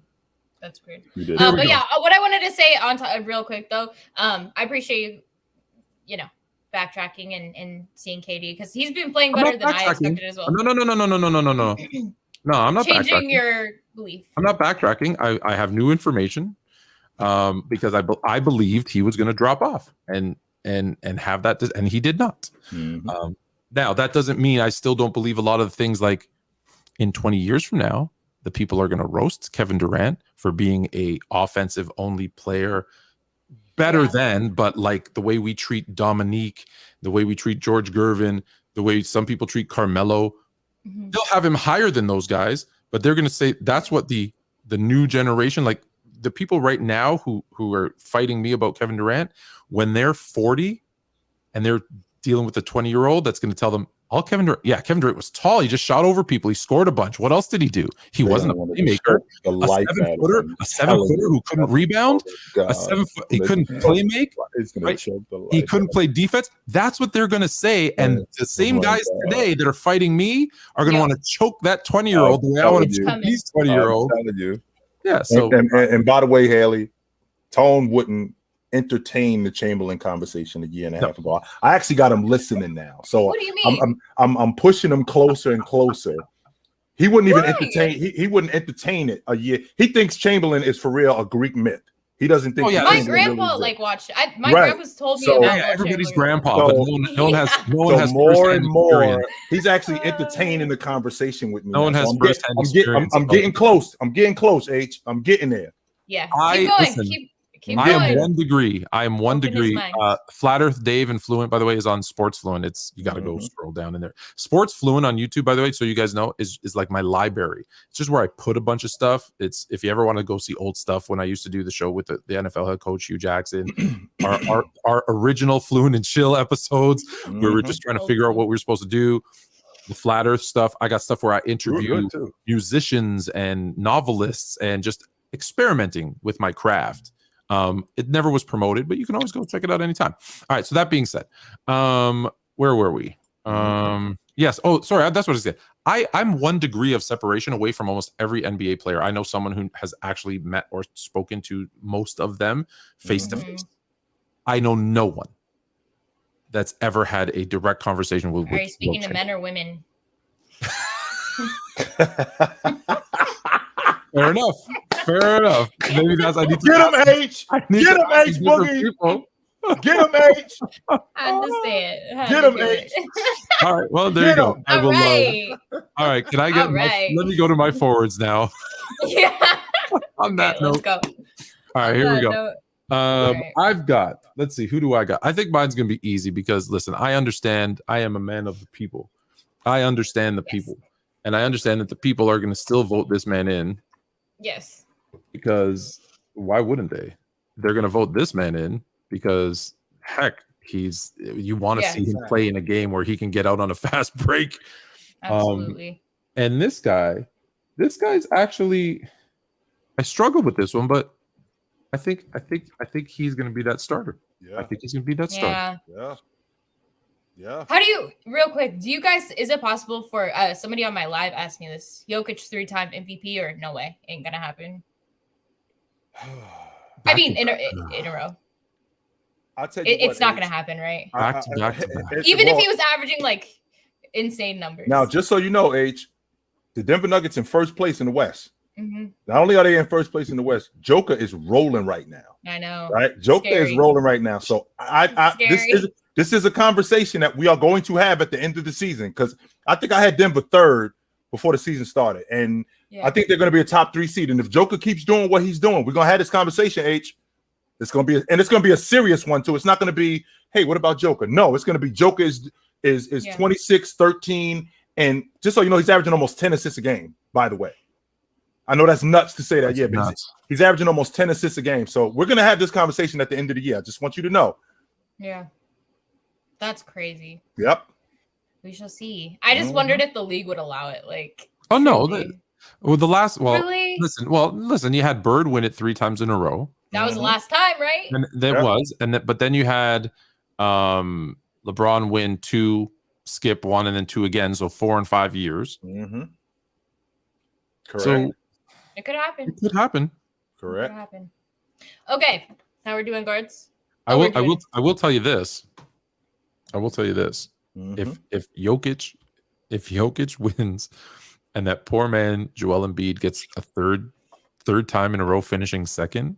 Just so you know, Tone, just so you know, if Joker wins it again this year, he's never winning it again. Yes. He's never going to win it again. It's never going to happen. He could go 40 and 30 next season for the entire season and he still wouldn't win it. But okay. So hold on. What if? Okay, we're gonna finish the All-Star thing. I promised you guys in the chat. And if you want to come in and give your All-Star picks, just super chat us and we'll put you on. But let me ask you. So let's say he wins it this year. Mm-hmm. Okay, he continues what he's doing. He wins it this year, and he does come back next year and go for 35, 10, and 12, a 35-point triple-double, and they finished first. 70 wins. He's not getting it. That is so unlikely. That's why I'm saying, like, why would? That's why I'm saying this season. It's not unlikely. Maybe Hailey's right. Maybe this year they're like, there's no chance we're going to give it to him because if he goes 35, 10, and 10, which he can do, and if they make one trade, that team can win 65 okay, maybe not 70, but I think they could win 65 games in the West next year. Mm-hmm. How do you not give it to him? Well, Hailey might be right. It might be because listen, we know that the NBA scripts some stuff, so they go, "Hey, you know what? We're not giving it to him this year, just in case." Never been done, right? 4 in a row. Never. No. So we're not. Are they really gonna let? And don't say let. Let's not say let. Let's not say let it happen. Because I actually think Jokic is not my favorite player to watch, but I respect his game so much. Like what he does day in, day out, when he carries a team, when he's facilitating the team, like everything he does is great. I just don't know. Like he's not a fan favorite. I don't think he even gets enough respect. People are pissed off that Joel didn't win last season, and I get that. Like there is definitely an argument there. I just don't know if Jokic. I don't know. Well, I'm with Euro. I'm gonna stick because I also I think Jay picked Giannis. I picked Giannis. Who did you pick? I think I picked Giannis early on. Now you both picked Giannis. Okay, yeah. I picked. If you remember, I picked Embiid from the beginning of the year because I said, "Hey, he's gonna have another great season. 2 second place finishes. They'll feel like they owe it to him." So I'm with Hezi on that one. I flip flop his name from Euro to Hezi. All right, let's go. Let's do a couple of super chats and then we'll pick our reserves. So Sports PSP. I'm sorry, you want to read them? I should. I got it. Sup, chill. Love your content. If you had a choice between Prime, Harden, and CP3, which one and why? Well, this is kind of tricky because as good as CP3 is in the playoffs, he gets beat up, and that causes him to underperform. James Harden, on the other hand, does the same thing, and he underperforms. So, but CP3 has proven that he can take a team deep into the playoffs, into the NBA Finals. I think that he's better on the defensive side of the basketball. I think he's a better facilitator. I think James Harden edges him in scoring. I think Chris Paul is a better clutch player. But in the end, I would have to go with CP3. All things considered, I would have to go with CP3. Breaks my heart, but I agree. Yep. I agree. But what did he ask? Prime. Yeah, I guess at that point it comes to, okay, who's going to help you get through the regular season to that playoff, atmosphere, because both of them aren't going to perform. And CP3 does, maybe he's not going to be. There are going to be games he disappears, but there have been times I have to he's not my favorite player by any means, right? But you have to give him credit. I think he's done more in the playoffs than Harden has. That's the difference. Yeah, not much, but a little bit. I have another one, but I have a special one for you two specifically. Oh no, Raiders! Let's go, bring them. Let's go. Ant Boy Spice with the football trash talk. Is it Raiders? Is it Raiders 49ers this week? Is that what's going on? We got the I was about to call them the Skins. They are not the Redskins anymore. They're the Commanders. Two, right? Yeah, we got the Commanders. They're coming up though. Mm-hmm. They're coming up. All right. Yeah, bring them all. All right. BI. Hey, this one's for you, Chill. BI was an All-Star in 2020. Yes, he was an All-Star in 2020. That's correct. Because you said, I think you said he needs to be an all. Right. He was an All-Star in 2020. That's correct. All right. See, we got the best people in our chat. They know their stuff. Mm-hmm. Richie TV with another super chat. What does LaMelo have to do to become a top 5 guard? Well, the first thing he's got to do is stay healthy. That's number one, because he's been beat up pretty much the entire season. And what happens when you get beat up like that and you don't play, and these other guys like Darius Garland, Trae Young, Donovan Mitchell, when these guys play, you kind of get phased out. So you need to be on the floor more than anything. I know what LaMelo Ball's game looks like. It's more charismatic than most of the guys in the NBA. I'd like to see him get better on the defensive side of the ball, and I'd like to see him be a better rebounder, right? And I'd like to see him be a little bit better down the clutch. But ultimately, he's got to stay healthy. Excuse me. And maybe get traded. Hey, H, I'm glad you brought that up. I was watching. Don't ask me why, but I found myself watching the Clippers in Charlotte last night. They are garbage. They're bad. It's not even. It has to do with everything that's happened over kind of the last season. Obviously, even then they weren't set up for a ton of success, but especially after losing a few players, and then Have what is you ever LaMelo sat coming down? to? You're Have you wasting ever his sat time. down and watched the NBA game and said to yourself, "Why am I watching this?" Yeah. But it's like a train wreck, like you can't turn away. Because I'm sitting there watching Charlotte last night. I'm thinking, "Why am I watching this?" But then I'm thinking, I can't turn away because these dudes are so bad. How are these dudes this bad? Well, Are you serious right now? let me ask Hailey. Were you watching the Warriors game? Here we go. H, don't hate. Don't I start left. it, I had H. something to do, Don't, and I no, you didn't. Don't start it, H, because it was up. But I left. Dude, I was emotional. Damn it. No, I'm gone. My hopes are just totally. I mean, I get it. We're missing Wiggs. We're missing stuff. We're missing a lot of players, but like last night's game was disgusting. Absolutely disgusting. Are you out, H? No, I'm not there yet because we have Steph. Okay. Like I'm not totally out. I As mean, long are as we you going to have win a Steph, there's a finals? chance. Yeah, I believe so. I believe Steph's that guy. I think he can bring together a team different than a lot of players can. But I hope we make a trade of some kind. I'm done with Wiseman, done with Ty Jerome. I like Anthony Lamb. Didn't Wiseman go for 30 in that game? The first time he's like done anything. I like him. I like him a lot. He's not ready to play in the NBA. Like that was a bench. He was leading our bench. That was great. He should score. He should have scored 50, but he didn't. I'm just all right. But yeah, no more. We got two more quick ones, and then we'll go to All-Star Reserve. Listen, I can listen to H talk about the Warriors all night. This Are is you fantastic. guys out? Are you guys out? It's fine. I'm not out on the Warriors. Really? No, I'm not. I'm out on the Warriors. I'm out. You've been out. Get them off my damn TV. Until Steph comes back, then we'll watch again. Speaking of Steph, what 90s big man, Fallout Rick, what 90s big man would best fit with Steph? Olajuwon. I knew when I read it, I knew that's the easy answer. That's obviously a lot because Olajuwon, that's what he had around him. They weren't as good as Steph, but that's what they tried to put. They tried to put Vernon Maxwell and Kenny Smith. They tried to put guys who would shoot threes around him. Robert Orr. Like they put guys who are like, hey, if you guys can shoot from the outside and open it up, because Olajuwon's going to kill anybody inside. Other than Olajuwon, I'm going to add a caveat to this. What big man would be the best fit? The Diesel. Yeah. The Diesel. Oh, the Diesel would. Imagine that 90s duo. Diesel. First of all, the gravity. Only like 4 years of Diesel. First of all, the gravity of the Diesel and how much attention he garnered, and people don't give Shaq enough credit for the passer that he actually was, right? And the fact that he was such a good passer, and him getting doubled and triple teamed when he got the ball. Oh, Steph would love him, no doubt about that. Steph would absolutely love him. I'm gonna give you two. I'm gonna give you two because I want to say one was like 90. Yeah, no, he was in the mid 90s. Okay, but okay. My first one I'm gonna give you is the one that everyone thinks is my dad is Vlade Divac. And the reason for that is you put it. Let me just give you both. The second one is Arvydas Sabonis. Just think about if Steph throws it into him, the double comes there. He might be next to Jokic, the greatest passing center 7-footer ever. And he's just double team and whips it out. Like he was doing this stuff, whipping it out to Steph for a wide open three.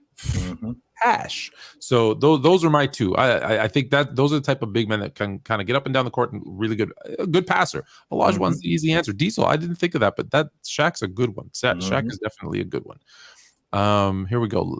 Happy holidays from Sports PSP. Chill. We did this already. We did this. Oh, did I? Oh, okay. Yeah, I just wanted to give it to you again. Chill. Love your content. Apparently, only loves your content. So goodbye to you. You're never getting back on here again. Yes, you are. Yes, you are. Big. Out. You're out. All right. So let's go back to our. Where were we? Here we go. Hailey, you can help us, of course. So let's go through.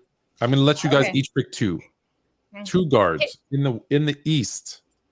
So, in the Eastern Conference to start, I think Trae Young's gonna be an All-Star. Okay. Yeah. And I think Halliburton's gonna be an All-Star. That's what I was gonna say.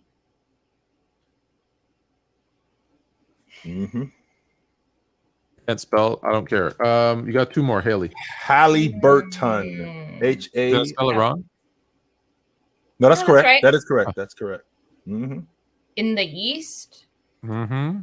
I don't know about Darius is not having a good season, right? So probably not him. I don't think he's all-star starter material. No, this is the bench. This is the bench. Oh, this is bench. I guess Darius could be one. I'm trying to think. Cavs, Bucks. There's not a lot of great guards. Any questions? Nope. All very clear. What was that? Is that me? Are you getting a Siri giving you are you getting help from Siri? That's not me. That was not me. That was not me either. What the hell going on here? Crazy. What about well, Maxi's been hurt, so Maxi or Harden would probably be one for me. All right. You got Harden? Yeah, give me Harden. Man, you guys have two people that aren't even on my list. I don't even know what Harden's averaging right now, to be honest.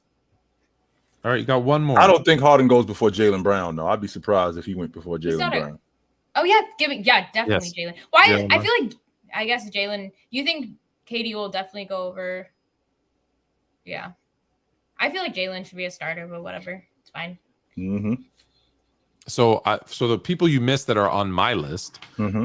Now I have Halliburton as a question, Harden as a question mark, because I had Jaylen Brown, Kyrie, because I didn't have him as starter. I had Young as the starter. Hasn't played enough. So I had Jaylen Brown, Kyrie. Kyrie's a starter.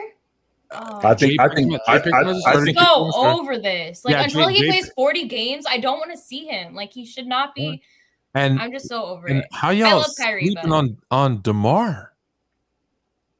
I'm DeMar DeRozan's not an all-star this year? I'm not sleeping on DeMar DeRozan. I'm not. I think he's 26 a game, 26-5, something like that. You didn't put him in the All-Star game. He should be a starter. But I'm trying to figure out who, of these dudes. Yeah, who's he taking out? Yeah, who am I taking out? Are they going with the young guy? James Harden, maybe? Because James Harden ain't played enough. Yeah, James Harden hasn't played enough. I think DeRozan goes before him. I think DeRozan goes before Kyrie. Mm-hmm. All right. Yeah. I think he's 26. Okay, so let's get your front. Let's get your front court. Let's get your front court, and then we'll debate the West, and then the East, and then we'll talk about the West. You got three forwards. Three forwards in the East. One of them is definitely Siakam. Definitely Siakam. We cannot leave. You know that I know that LeBron's 107 years old. Right. You know that Siakam's like, I believe, 1 point behind him in points per game, but has more rebounds per game, more assists, higher field goal, higher 3-point shooting. Like he's literally, again, I know, but for a guy like Siakam, because LeBron's numbers are still good, even though he's older. But I didn't realize that. Someone brought that up to me. I was like, no, and then I looked it up. Yeah, there you go. All right, so you got Siakam. Yeah, we can't leave Joel out. There's no way we leaving Joel out. Yeah, what? No. Yeah, we're not leaving Joel out. No way. Oh, we leaving How about Joel him as out. MVP? And he's the second last person we thought of on the team. We not Lopez. We got to shout out Lopez. We have to. Are Brooke you kidding Lopez? me? Nah, Brooke Lopez does not go before Bam Bam. He does not go before buckets neither. Okay, okay. He definitely doesn't. So you got Lopez. Hold on. Do you have Lopez over Julius Randle, Jimmy Butler, Bam Adebayo, and my guy OG Anunoby? I think OG. Now that I see this list, it's gonna be hard for OG to actually crack it. I thought that he'd be a first-time All-Star this year, but I think Bam Bam's an All-Star, no doubt about it. All right, well, it's your list. There you go. Bam's a 20 and 10 guy this year. Woo. I love Bam. I wanted him to win. He was my Defensive Player of the Year pick. From the offseason. I don't know. I haven't seen him play a ton of games, but I think when it comes to fan voting, yeah, probably. Bam. All right, West. Okay, the West. Hold on a second. I wanted to make sure I caught that super chat and favorited it for later. Yeah. Let's see. So, okay. So I'm just going to go through the list that I had. Okay. And then I'll let you guys make your changes. Just so you know, in the East, I had Donovan Mitchell, Trae Young, Embiid, Giannis, Tatum as the starters. Yep. And my bench was Jaylen Brown, DeMar DeRozan, Kyrie, Halliburton, Durant, Siakam, and OG Anunoby. I like that whole list except for KD and maybe OG. KD as a bench player and OG at all. But I like that list. Solid. Thank you very much. Okay, so here we go. So we got, for my guards, we got Booker. I don't think, please stop me if you have any Booker's complaints. I got, Morant. Ja. Like it. SGA. And SGA. First time All-Star, huh? First time All-Star. Yeah. Here's where I have a question mark. Mm-hmm. Here's where I have a question mark. Okay. Damian Lillard or De'Aaron Fox? Fox. And the reason why, as good as Dame is when he's in the lineup, his face just changed when you said that. As good as Dame is when he's been in the lineup, Fox has been in the lineup the entire time. And not only has he been in the lineup the entire time, he's been rolling. I got to go with if I got to pick between the two of those, I think that Fox is having a better All-Star season than Dame is having a better All-Star season simply because of availability. I was going to say simply because of availability. Yeah, but we have to remember, like, I love Fox. I'm all for it. I think he's been consistent. He's been awesome. I don't think he gets enough respect, but I do think this is fan voting. Yep. And I just think Dame is, like, who doesn't want to see Dame in the All-Star game? I mean, who doesn't want to see Fox either? But I think if it comes down to fans, it's going to be Dame. Well, the fans in our chat are going back to the East and saying Banchero should be an All-Star. Hey, Tone, I know this sounds nuts, but I was looking at him and I was looking at the East, and his name's going to be in the room. When they're in the room picking these all-star teams, his name's going to come up, Tone, and there's going to be some people that are going to say, talk me out of putting him on this roster because I want to put him on the roster. There's going to be some people that's going to say that because Banchero, he looks like he could be an all-star this year as a rook. All right. Question mark. I can see him getting in over Bam. No, I can see him getting in over Bam. I can see him getting in over Bam. What do you mean? No, you can't tell me what I could see. I could see him getting in over Bam. You could disagree, but I could see it happening. I like how he says no with conviction too. No. We don't want to see what you can't tell me what my eyes can see. That. All right. So what do we got? We got the forwards. So 3 forwards. Wait, so we're leaving. We think it's going to be Fox? I think Fox. Yeah. I think it's going to be Fox too. I think we should make a bet.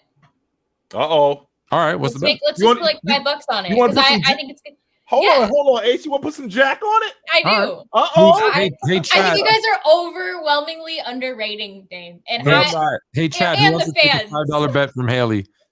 Who's making a $5 bet with Hailey? I'm not saying who deserves it more. I'm saying so you're saying Dame over Fox? Yeah, I think Dame's going to be in. So it's the coaches. It is the coaches that pick. Right. It's gonna be hard to sell Damian Lillard this season over Fox, yo. I'm holding my ground. But we'll see. I'm not going to be disappointed with either one, but we'll see. H, he missed almost a month, yo. Like before the season. So did Steph. And if Steph can play and like wants to play, which is questionable, I don't think I want him to. But if he did, like, he's gonna get voted in. Steph is different because he's getting voted in. So I mean, I think after you vote the starters in, the rest is I think the coaches and I'm having it, but that's your stance.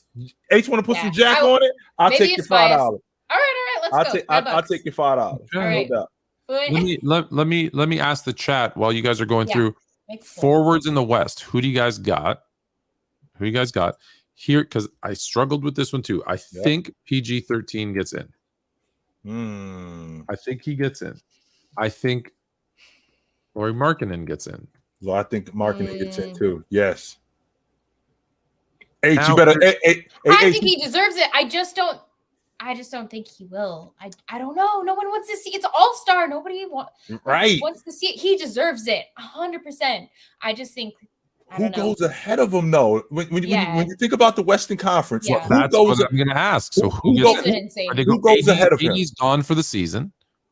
He's not done for the season. What are you talking about? Okay, here we go. H. He's done for the season. He's done for the season. Spread rumors like that. What do you mean? It's December. He's going to be out January, February, March. Right. He'll come back for a week and get hurt again. He's out. Probably. So when's the All-Star game? So isn't it February? Yeah. I think he's out. He's out until past the All-Star game. I think the report is it's a month. The report is it's a month. No, they came back. I think they came out and said they made it like 3 months. People have been doing what you just did, and they've been saying like Katie's or 80's out for a ton of time. Like people are spreading rumors right now. Yeah. If it was on TikTok. But as far as the West, they should have traded him when they had the chance. But anyways, that's a conversation for another day. Yeah. Okay, so we have to talk about. I mean, I don't love it. We have to talk about the Timberwolves. Maybe Ant, maybe Cat, maybe Gobert. Or are they all out? I have Cat in at my 12, but I don't like the pick. I don't like it either. But what about Kings? Sabonis? Is Cat? That's what I was thinking. I don't think Cat goes before Sabonis. And I'm going to give you a wild card. Jeremy Grant has been playing really good. I love that pick, but Jeremy Grant has been playing. I don't know if they'll do it, but Jeremy Grant has been playing. All right, really, I'm going to give. Listen, I made a lot of picks. Okay. Jay made a lot of picks. Hailey, you get the final selection. What forward gets the final spot on the West? It's tough because it's like who deserves it or who's going to get voted. But I guess if the coaches are voting, they're going to give it who deserves it. So I think it should be Sabonis. Sabonis, okay. Absolutely. The West seems a little. It's shaky. In the front court, no. Yeah, the West is whack. It's been weird. The West is whack. I think they're top heavy. I wouldn't say they're whack.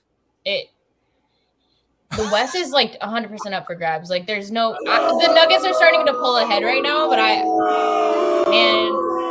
man. I don't think I've ever had to boo you, Haley. Until just now. Until just now. You got the boo. I love it. I love it. It's just games recently have just been like I guess the Warriors lose a game by 40. All of a sudden, the West is whack. Now you're more fluent. No, I haven't been watching Warrior games, not full ones. So I've been watching Laker games, Pels games, and like somebody will be on a streak and then lose a bunch. Even the Celtics, like what happened to them? Even the Bucks, like all the teams have been weird, but I like it. So next week we're gonna take this list and we're gonna draft our team. So do you want to be a drafter or the commissioner, Haley? Commissioner. Or you okay? So me and Jay will draft teams from this bucket of teams. So okay, now I'm gonna leave the list up for a second. And I'm gonna ask this. Here's the list. We got 24 players. Of the people not selected, I'll just list off a couple of names. Okay. Damian Lillard, Cat, Ant, Jalen Brunson, Jimmy Butler, Julius Randle, Paulo Banchero, Brooke Lopez. Who's the biggest snub? Who's the biggest one that should have made it that did not? Chat, feel free to jump in with yours as well. The biggest snub. Out of all those that we left off. Yes. Maybe Jalen Brunson.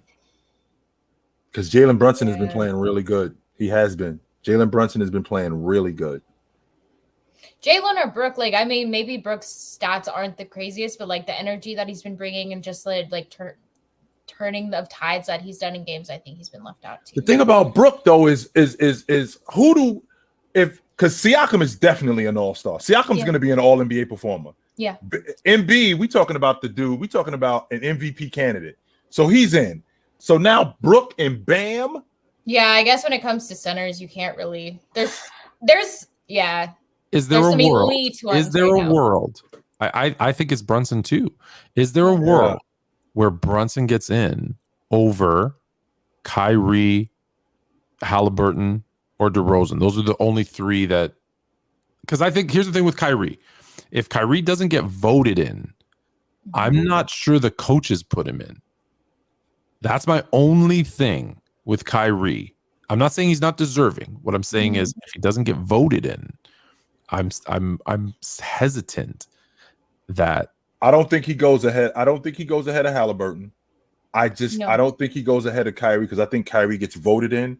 Yeah, Kyrie. We can have a conversation about him and DeRozan because the Knicks have won 9 of their last 11, and Brunson is just rolling right now. Right? Not only is Brunson rolling right now, he's the catalyst to the way that they are.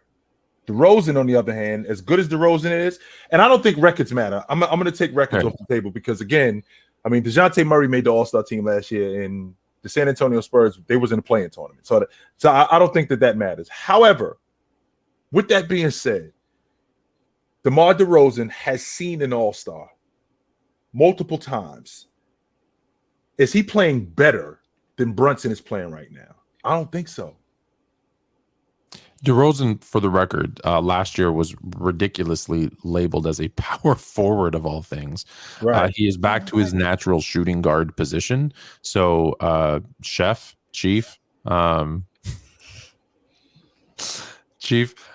is not a forward. He is, in fact, a guard. I double checked it on before we did this list, before we came on air. DJ Vega TV. How on earth is Fox here and not Dame? You. Because the earth is flat and he slid off the end. That's what we shall see. But hopefully you were watching earlier to get that joke. All right. So did we decide who it is? Yeah, let's give it to Brunson. That's what I'm thinking. We're going Brunson as the most as the biggest snub. Okay. Yep. So there's our list. I will keep this list. And next week, because we know we don't play East West, right? We don't. You get the starters in the East. We did like we did in the old days. Here in Canada, we put everyone's sticks in the middle and someone blindfolded and put one stick to each side, and that's how we pick teams. So we are going to draft. Jay and I, Hailey's going to be the commissioner. We're going to draft our teams, and then you guys will vote on whose team is better. So I will save that. Okay. We can move that on. Hey, that was pretty cool. What was that? We got effects on the show now. So the next topic. Actually, let me do a couple super chats and then we'll get to the next topic. DeRozan is not DeRozan is listed as a guard on the NBA's voting thing. So you can take it up with the NBA. I'm sure Adam Silver will take your call. Web Slinger says, semi-hot take. The only thing stopping LeBron from being the consensus GOAT is time. When most of the MJ fans pass on, the teens, young adults that grew up with LeBron will replace them. They'll defy Bron the way MJ fans did. No. I'm assuming he means defend Bron the way MJ fans did. No, and the reason why that's not true, Webb, is because when MJ passes, he's gonna, like what happened with Bill Russell, it's gonna be even more with Jay. So no, I would say with Kobe. What happened with Kobe? Right. What happened with Bryant? It's going to be even more with Jay. So the fact that when MJ fans pass, that's not going to outweigh when Jay is gone. When he ain't around no more, forget it. I'll agree with you, but for a different reason. One, I think the MJ fans are teaching their kids about Jordan. Right. The shoe sales will continue to keep him there. The highlights, there's enough highlights in YouTube videos that he'll still be in. Like when you think about it, the consensus is it's about 70%, no matter the survey that I've seen. Some are higher, some are a little bit lower, but on average, it's about 70% of people are still having MJ1 and LeBron 2. And so I think that goes on. And here's the problem. The ones that got that will stick with Jordan. There'll be another player. Right, you're going to actually see, I think more of the LeBron people will start to go, Luka, let's say as the example, or Giannis.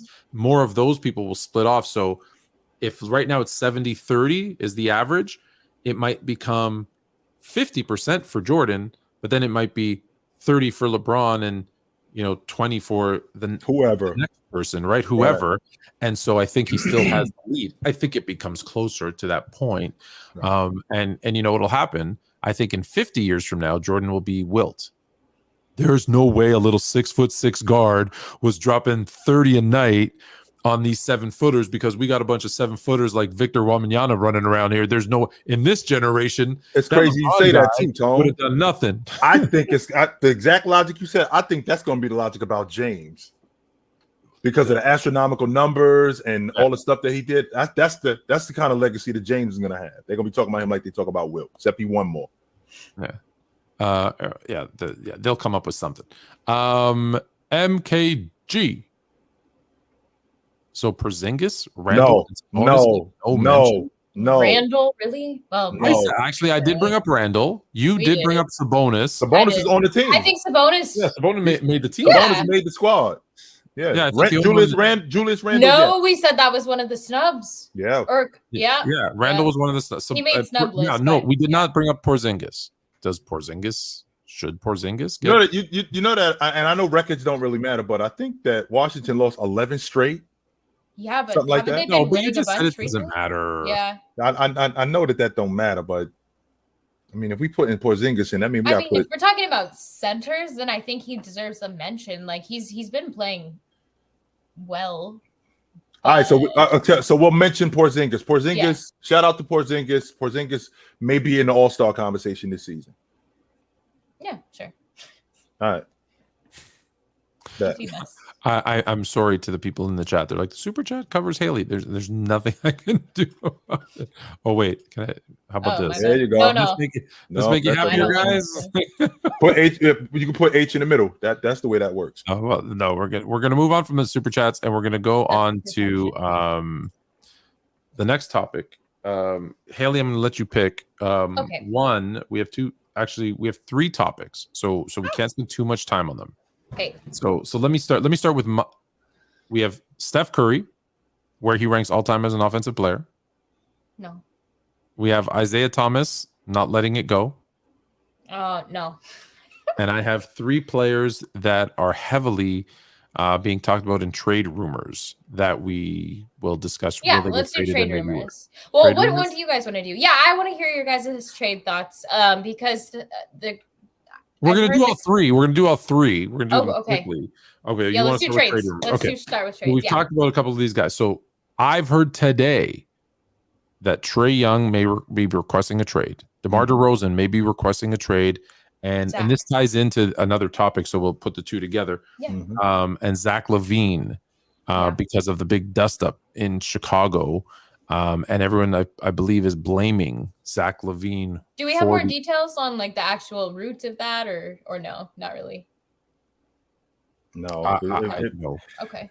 It didn't help that. Excuse me. It didn't help that Zach LaVine hadn't been playing good. Not only had he not been playing good, I think he's averaging something like 3 assists or 2 assists over the last like 5 games. Something 2 or 3 assists over the last 5 games, and they've been losing.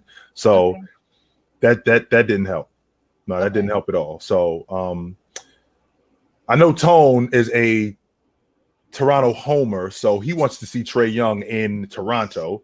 That would be fantastic. I don't know what Toronto is willing to give up to Atlanta for Trae Young, but I will give them Fred VanVleet, Scotty Barnes, and a first. I love Trae Young in Orlando. I just told you what I'm going to give, and now you're moving him somewhere else. Go ahead, Tone. What you giving up? Yeah, let's hear it. What can you give up and still like? Did you not hear me? I said Fred. I'm going to give up Fred VanVleet, Scotty Barnes, and a first for Trae Young. And you still think you're going to be a complete team? Absolutely, because I'll have Trae Young, OG Anunoby, Pascal Siakam, and that's enough. Boucher, Kaloku, Gary Trent. I'm going to probably move Gary Trent for a couple of pieces too, but Gary Trent. I think my team. What do I need? I need a guard that can score. Well, that's Trae Young. And a guard that can facilitate. Well, that's Trae Young, because the guard I have right now, Fred VanVleet, is building that brick house and not the good kind. So and Scotty's kind of fallen into the doghouse a little bit with Nick Nurse. So as much as I like his upside potential, you got to give that away to bring in that type of player. And I think I remember what I said. Siakam can't be the 1. He can be the 1B. He can be the 2. I kind of all right. Yeah. Well, again, I'm thinking about Trae Young, and I'm thinking about what he can bring to that unit just as a facilitator alone. I can't stand his shot selection. I'm not a fan of that. That's why he's as inefficient as he is. But as a distributor and as a playmaker, he gives you guys exactly what you're looking for. He's definitely better than VanVleet. No doubt about that. Let's move away from Toronto. Where do you think Orlando? I love him in Orlando. The question is, what do you have to give up to get him? Now, I know that Atlanta is not interested in just handing him over for a bucket of extra crispy in a six pack. But if you could keep Bol, if you could keep Banchero, I'd hand him over. Whatever else you want for Trae Young, absolutely. Whatever else you want, because I love him in Orlando with Banchero. You can hand over. You can hand over Anthony. You can hand over Mo Bamba, who I've been out on Mo Bamba for the last year or so. Because Mo Bamba could replace Capella. For as Yeah, far you as bring up Mo Bamba's name so often that I think you like him, but it's always to put him down. I'm just over him, man.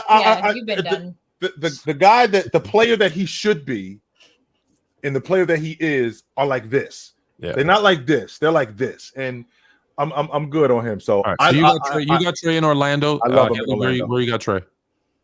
Oh, I don't. Maybe Charlotte, get LaMelo out of there. He won't go.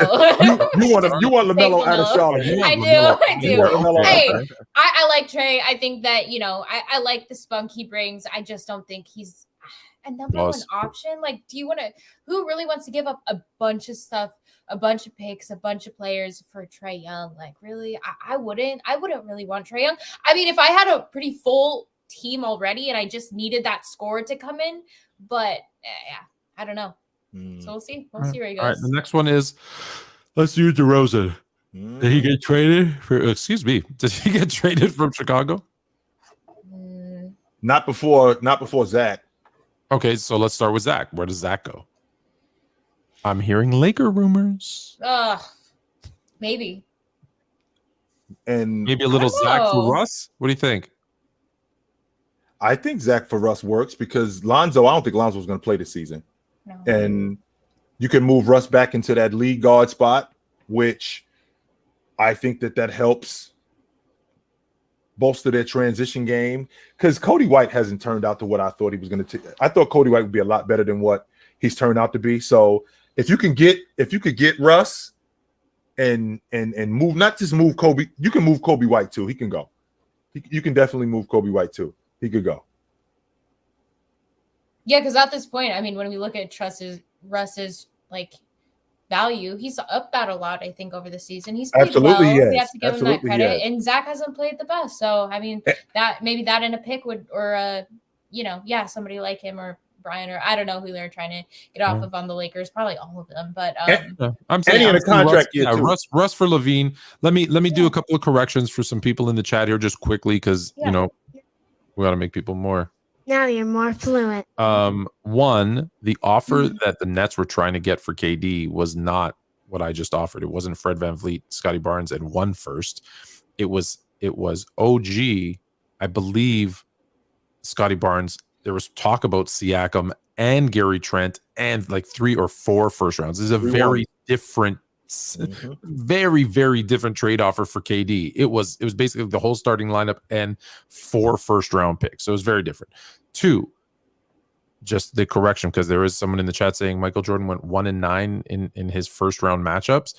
Very common mistake. Very common. Very common. He did not go 1-9 in the first round. In his first 3 years in the NBA, he went 0-3.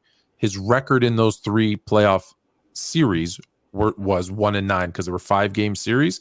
He lost 3-1, 3-0, 3-0 to the Bucks, the Celtics, and the Celtics as a under 500 8 seed. 2 of those, the second 2. So 1-9. Get your story straight. Get your facts. Get your story straight.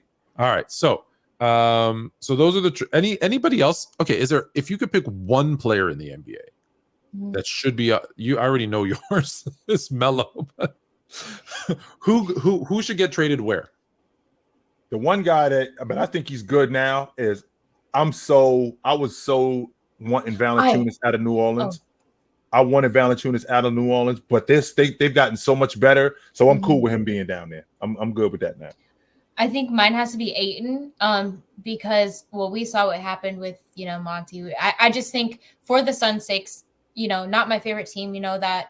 But I do like Book. I think he's a really special player. I think Ayton could be special. I mean, I don't know if it's his attitude or if there's more going on. I'm sure there is that we can't see from the outside, but I'd love to see Ayton. I mean, obviously he just signed that, max. So I don't know how that could get figured out, but I'd love to see him play somewhere else. I think that'd be dope. I remember we had a conversation a couple of months ago, and I think it was Rufus. Rufus been out on Russ, so I already know how he feel about him. So I wouldn't even mention that. I don't know. I think Rufus is a Laker fan, and he been out on Russ. It's like, and we had this conversation. We had this conversation months ago. He of all the players to trade on the Lakers, he's the first one he wants gone. The first one. So I agree. don't blame that. Yeah. All right, so we've got 2 options. We could do the Curry and Isaiah conversation. Yeah. Or we can allow our amazing people in the chat to come in and tell us what they want to talk about, and let them have our 30-second chat segment. We got a couple minutes. Yeah, we got a couple minutes. All right, we can leave the Isaiah and Curry thing. They're not go. Those two conversations aren't going anywhere, so we can do that. So here we go. So chat, if you're ready, please click the link, get your cameras on, and I will bring you on one at a time. 30 seconds. It can be a beef. It could be you just want to make a point. It can be whatever. I'm gonna set the timer. And don't be mad. I'm gonna boot you out because last time we get a lot of people in, so we're gonna have you come in and out very quickly. And we're gonna start off with a bang. There he is. There he is. There he is. There he is. What's up, brother? In the building. What up, Bob? What up? What's up, brother? How y'all doing? How y'all doing? Can y'all hear me? Yeah. All right, 30 seconds. You get a minute. Anyone in your beard like me gets extra time because we talk slow. Cool. No, I actually have moved Curry up my list. Now, everybody knows I do not consider Curry a point guard. I know they list him as that, just like they list Allen Iverson as a point guard, and he never played it. I don't list him as a point guard, but since he's in this argument, I believe he's moved up the list. What Curry did last year moved him up in this list big time with me. I did have Isaiah above him. I did. And I still do as a point guard. Curry's a two guard to me. But since we're talking about them as point guard, he definitely clears Isaiah Thomas now. Winning winning before and then winning after having Kevin Durant, that moved him up big time to me. And Curry just pretty much has done nothing but win. You know what I mean? They've had an incredible dominant run for the last 8 years. So yeah, he's definitely up there. I told some other people the other day, I think Curry, when it's all said and done, is probably going to sneak into my top 10. Yeah, I had Curry. So where do you have him? Where do you have him? Right now, he's top 20 all time. Point guard? Oh, on the all-time point guard list. Yeah.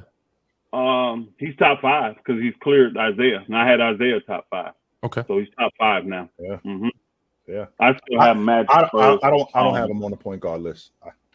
I got him on the. I got him as I can't name 5 guards overall, and I can't name 5 guards better than him. But I don't have him as a point guard. I put him in the same category with guys like Jerry West, James Harden, Allen Iverson. Those are the guys that I put him in the same category with. But when you talk about guards, overall guards, I can't name 5 guards better than him. I can't. I see why you put him in that category. He definitely clears those guys though, because he won way more than those guys did. All of those guys, he won a lot more than they did. Are you the type of person to wait until a player retires before you are willing to? I want to see the totality because I'm gonna tell you why. When you look at Kobe's career, those last 3 years hurt Kobe big time. His percentages went down, all that stuff, and a lot of the people that talk about Kobe now, if you look at their ages, you can tell they really only got to see Kobe them last 4 or 5 years. Yeah. So that's what they got to get to see. So that's what's in their mind for Kobe. They didn't see number 8. They didn't see number 8. If you go look at the numbers, no, it's a good point. If you go look at the numbers, Kobe, Jordan, Kareem, Shaq, each one of them, those last 2 to 4 years, brought the numbers down to now that's where people focus. They go, for example, LeBron has a higher field goal shooting percentage than Jordan, only because you add in those 2 wizard years, right? It hurt that conference. Now that's not a good debate to have, but I'm using that as an example, right? Yeah. Shaq. What do people remember Shaq as? A big fat Celtic. Dude, that's not who he was. He could get up and down the court. He could rebound and take the ball coast to coast. If you look at Orlando and Lakers days. What kind of conversation are we having about Shaq if he quit after they win it in Miami? What kind of conversation are we having about him? Much different conversation. Higher up. Much higher up. Because he would still have enough years in there to be 14 years. Great. It wasn't like he had still had enough years. Yeah. A scoring title, an MVP. Much higher. I'll be honest. He'd be much higher. No doubt. He'd be much higher. Yeah. So that's why I say I wait for somebody like that, because I don't know what Curry's last few years is going to be. I don't know what they're going to be. He's still getting it done now. What, 40, 50, 90? And 30 a game. I mean, yeah, he's getting it getting done. better. Yeah, I was gonna say it's gonna be great. I gotta Stay put him tuned. up there. I gotta put him up there. So Yeah. All right, hey, I man. appreciate y'all Love letting me come on. Appreciate you. Elder, my Appreciate it. Have a man. good night. All right, next Salute. up is, let me see who's next Hi. on the list, is SB Talk Sports. In the house. What's up? What up? What up? What up? What's up, guys? What's going on? How y'all feeling today? What Yo, up? man, how you doing? Good, good. Work in the studio in the Chicago Storm, man. We got the Illini game on, controlling the booth in the Illini game. How you guys feeling? Running good tonight, yo. Running Good. good. Hold on. Timeout. You're doing what now? Oh yeah, no, I'm a broadcaster, so I got the fight. Oh, what do you do? Like, what do you do? I'm running the board. Like I got it playing on the radio. I'm running the board. Like I click the buttons. That's it. I'm clicking buttons. I'm at my brother's an A2 for ESPN. So is that, are you doing sound in that? Is that what? Yeah, pretty much. Yeah. I'm just Okay. on the board. Yeah. Oh, okay. I gotta hook you two guys up. All right, sorry. Go ahead. I saw the board and that's the same angle he always gives me when he's working, and I'm like, I don't know what all those dials do. Okay. Yeah. But now, one thing I want to talk about too. I see you guys talking about the All-Stars, and I had this debate yesterday. Now, I'm not saying as a player he's better at the moment, but as a point guard, I'm taking Tyrese Halliburton as a better point guard. He's taller, he's a better defender, make better shot selection. He's clearly a better playmaker. Usage rate is less, but he got more assists and less turnovers than him, and shoot a better percentage. So, what's your guys' opinion on that? To me, if I was taking a team right now and I want a point guard, I'm taking Tyrese Halliburton if they was both on the board over Trae Young. I don't remember Trae. I don't remember the last time the assist leader didn't make the All-Star team. Come on now. I just don't remember that. And then when you talk I think about it was Rondo, that was the last time that happened. is Trae Young really a better playmaker, or he just really got more flashier assists? Because most of his assists I see is oops. Yeah.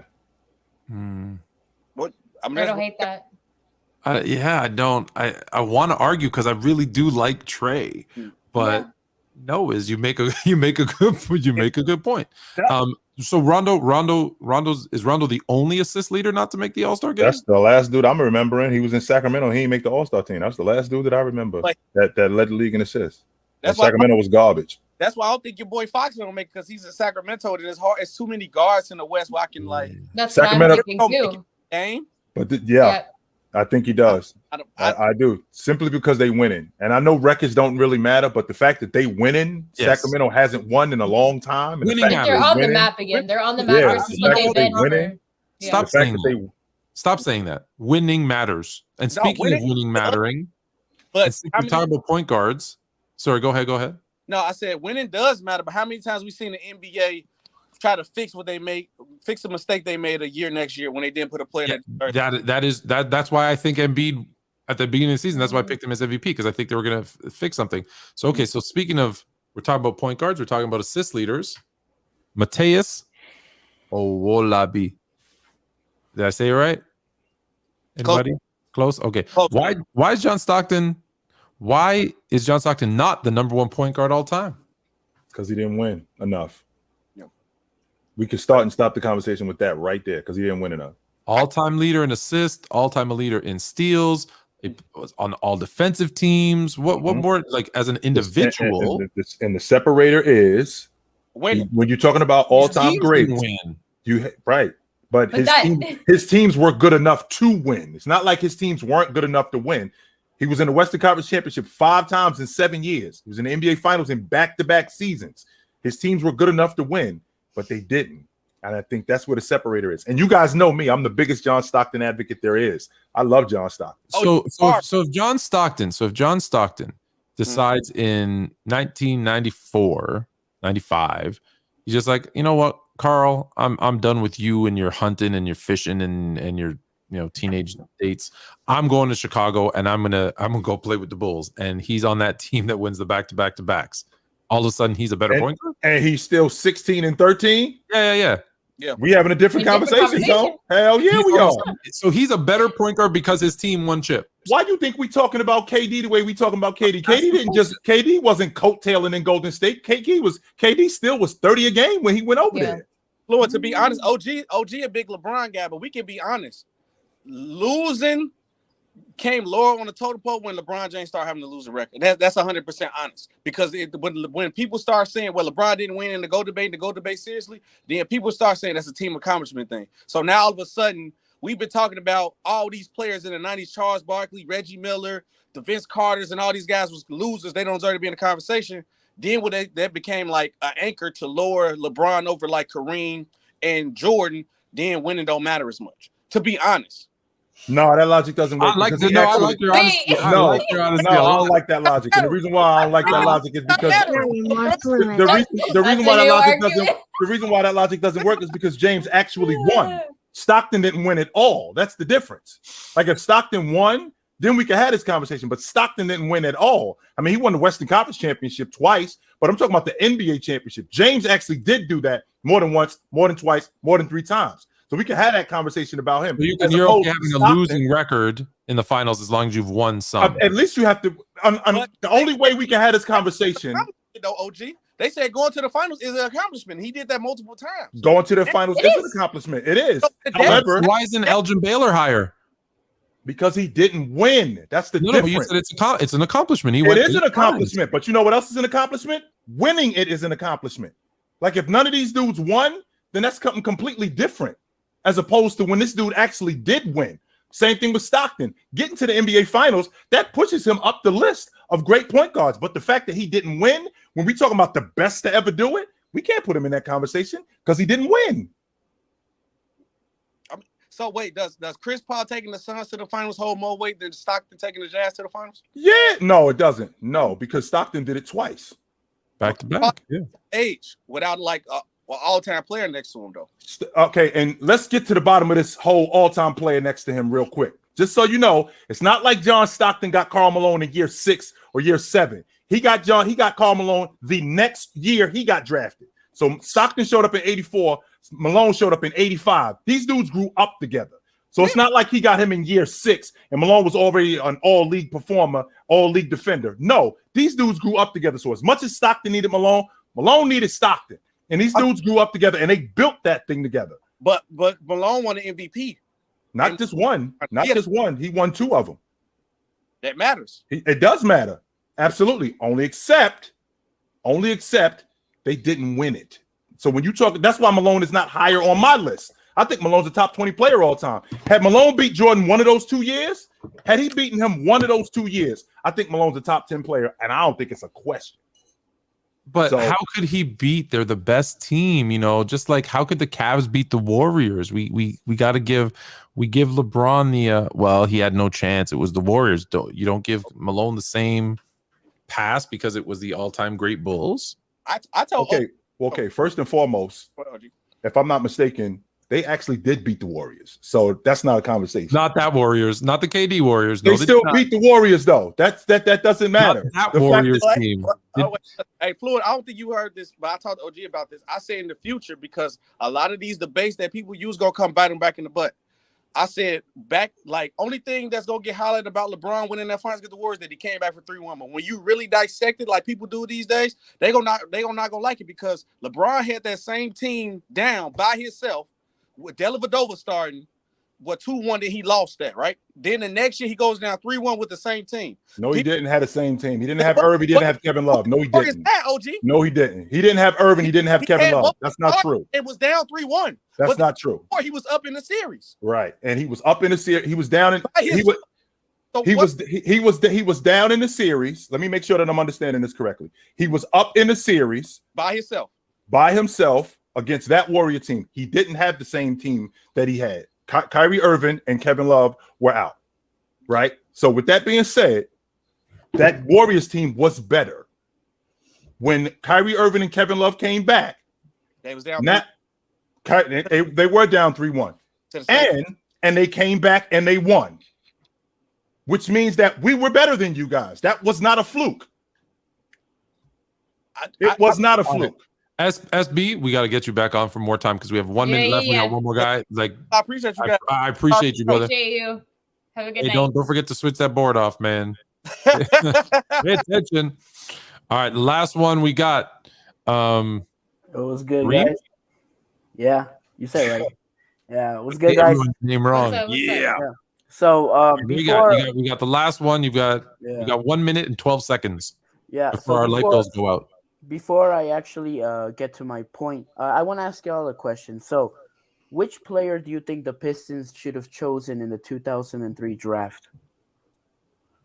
It wasn't Carmelo Anthony because Anthony. Larry Brown would have wrecked him. Carmelo Anthony. It would have been a perfect fit. Chill. I don't think it was Carmelo Anthony. I think Larry Brown would have wrecked him. Okay. So who should they have picked? In my opinion, they should have picked. Sorry, Creep. That's what he's asking. Chill, Hailey. Who should they have picked? I'm saying Carmelo. I love Chris Bosh in Detroit, to be honest with you. Hailey? Either. Wait. I don't know. I don't like what ifs. I think it's like we're living. I don't know. We're living right now. Oh, boo. You're gonna I gotta go all the way back to soundboard number 1. Twice. Also, why do you think Melo would have been good? Why I think Melo would have been good? Yeah. I think Melo is exactly what that very defensive-oriented team needed. And as much as someone thinks that Larry Brown would have destroyed Carmelo, I think they would have eased Carmelo in first by starting him on the bench because that's what Larry Brown would have forced him to do because he doesn't like playing young guys. But I think after hearing it straight from the mouth of Chauncey Billups and Rip Hamilton and those guys, what they think, they would have taken him under his wing. I think he would have become a better team player because he wasn't, a better defender because he wasn't, and a better facilitator because he would have been forced to do that. And I think you add what he already had naturally as a scorer with even a little bit improved defense and playmaking and teamwork, which would have been ingrained into him by those guys. Larry Brown might have got fired, don't get me wrong, but I think that team becomes significantly better with a scorer if everything else remains the same. So they still bring in Sheed, they still do all that other stuff. And I think who was that guy? Tall skinny guy, Prince. Tayshaun Prince. Tayshaun Prince, I think, then switches with Carmelo and he goes to the bench and he's a great fit for six man. So I think that team works itself out really well. But to the point, Larry Brown might have to be moved on, or Larry Brown adjusted for Allen Iverson. I think he can adjust for the team. Yeah. Who do you think it should have been? What do you think, Kareem? So, in my opinion, I think it should have been Chris Bosh. Now, let me explain to you. The first reason is okay, if we're going on the logic that Rasheed came into the team, Ben Wallace only stayed with the team, I think, 3 more years. I think he left in 2006 and 2007. One of our major problems was the 5th guy. I think we started bringing in some players. I forgot the names, but we had a problem at that fifth guy at the center position. I think Chris Bosh, if you put him on that 2006 Pistons squad, it would have been better because instead of Carmelo Anthony and Tayshaun Prince, I mean, both of those guys are going to have to battle for their position. I feel like Bosh can just take over that position. And in my opinion, he's a good defender. He's a good scoring option. And he can also play the 4th guy. Like, he can play the power forward position too. So in the future, maybe in the 2010s when Rasheed left, maybe we could have put him at the power forward, and then Andre Drummond, when we picked him, he could have been a center. So imagine 2016 squad when we were in 8th place. We got Reggie Jackson at the 1, KCP at the 2.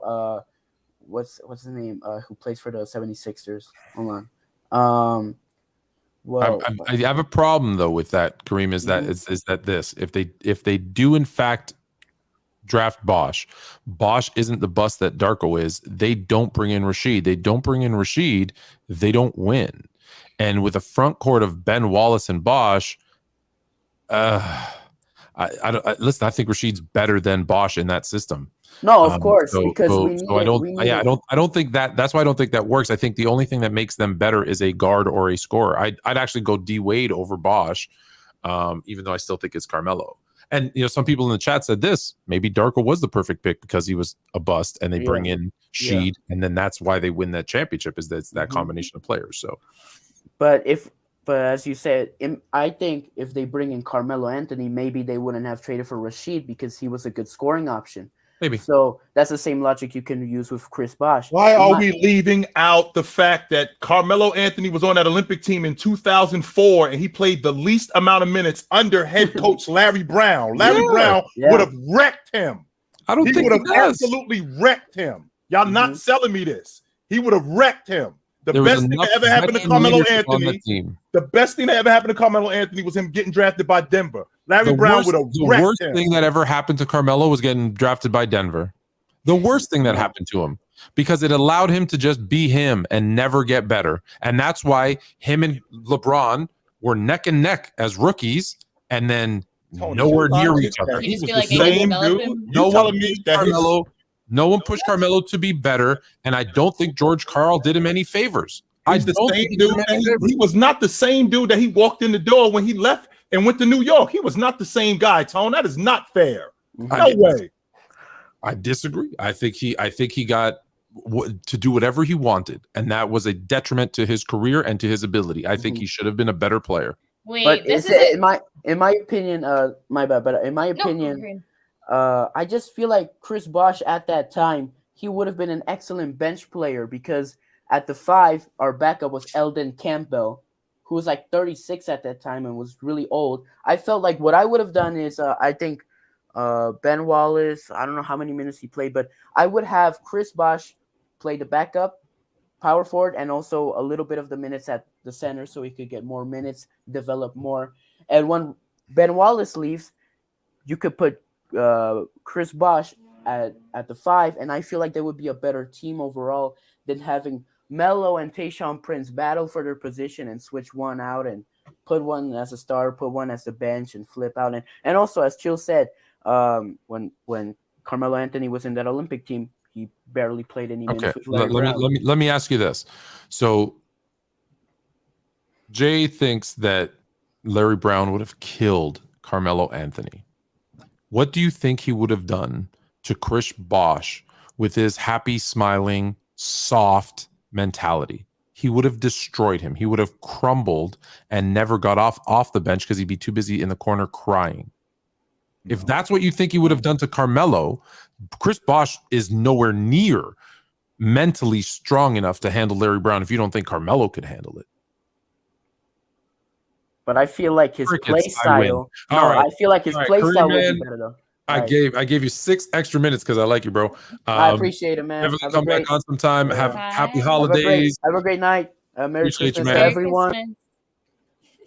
Final words. I don't have a Christmas jingle. I'm very sorry. No Christmas jingles. No Christmas. I better hit him up one more time. That's it's the closest thing I have to Christmas. We'll take Man. We'll take it. Christmas, basketball, and food. That's it, man. Basketball. Are you guys staying in town? Yeah, I ain't gonna. I'll be here. Basketball and food. Yeah. What game are you most looking forward to? What you call it? Boston and Milwaukee. Bucks, Celtics. Yes. Mavs. I would have been excited if AD was playing. Mavs Lakers could have been something, but right. Who are the Suns playing? Suns Nuggets. That could be fun. Suns Nuggets. I think should be another good one. Yeah, for sure. Yeah. Could be all right. That should be a good one too. Mm-hmm. All right. In that case, Hailey, glad that you didn't fall off the cliff. Yes, Do not die. Do not get dead, Hailey. Please don't. All right. I made it, but I will let you know that it was actually really scary. I'm sure. I was nervous. I didn't know there for a while, but we made it. Yeah, and we'll be back next week. I'm pretty sure you guys right? Next Thursday. Yeah. Rain or shine, we're here. New Year's is Sunday, I think. So yeah. So hope y'all are back next week. Always go like the show. You can do it right now or as soon as you get off. It helps us and push it out to other people. If you don't follow us on Instagram, well, not Jay. Jay doesn't have an Instagram, but TikTok as well. Our handles are. That's underneath. good to say. Yeah, Jay doesn't have an Instagram because there's a fake one. So yes. Yeah, I know. By the way, before we go, Tone, could you tell H who the W host is? Oh, do you not know? Oh, yeah. So at the beginning of the show, we started off, the Discord had voted on hosts, and Ron was 5, Dub was 4, someone was 3, JD was 2, you were number 1. Guys, thank you so much. I appreciate that. I'm on like 1 day a week, so appreciate it. Thank you so much. I will take that. JD, suck it. No, eat it. Eat it. I'm gonna ride this wave right now. Eat it. But I appreciate y'all. I love you. And before we go, Tone, can you let H know what the number 1 show is on Player's Choice? Hold on, let me pull that up because I don't remember. I have it here for a second. I believe. Let me see. Let's see. The panel was 2. Oh, Fluent and Chill was number 1. Okay, let's go. That's crazy. Really? The only person that didn't get any love was me. I was number 7. Let's keep going. We're doing it, yo. We're doing it. I was 7 as a individual. Chill was 5. We're doing it, yo. We're still up there. We're still up there. Keep going, man. We're doing all right. Apparently you're carrying the show, so thank you. We're gonna keep giving y'all what y'all want. I'm keep just giving here you what you want. so I don't get fined. No, I'm just kidding. But that's actually but no, I love you guys. But I did want to say next week let's talk about Melo because I love that topic. All right. Nuggets, where you should have gotten. And you guys, as always, make sure to just let us know if you have any topics for us. We pick them oftentimes, but we have a lot coming up in the next few months in sports, whether it's NFL playoffs, whatever you want to hear. So let us know. But yeah, for now, Jay. Take it light, but take it. Yeah.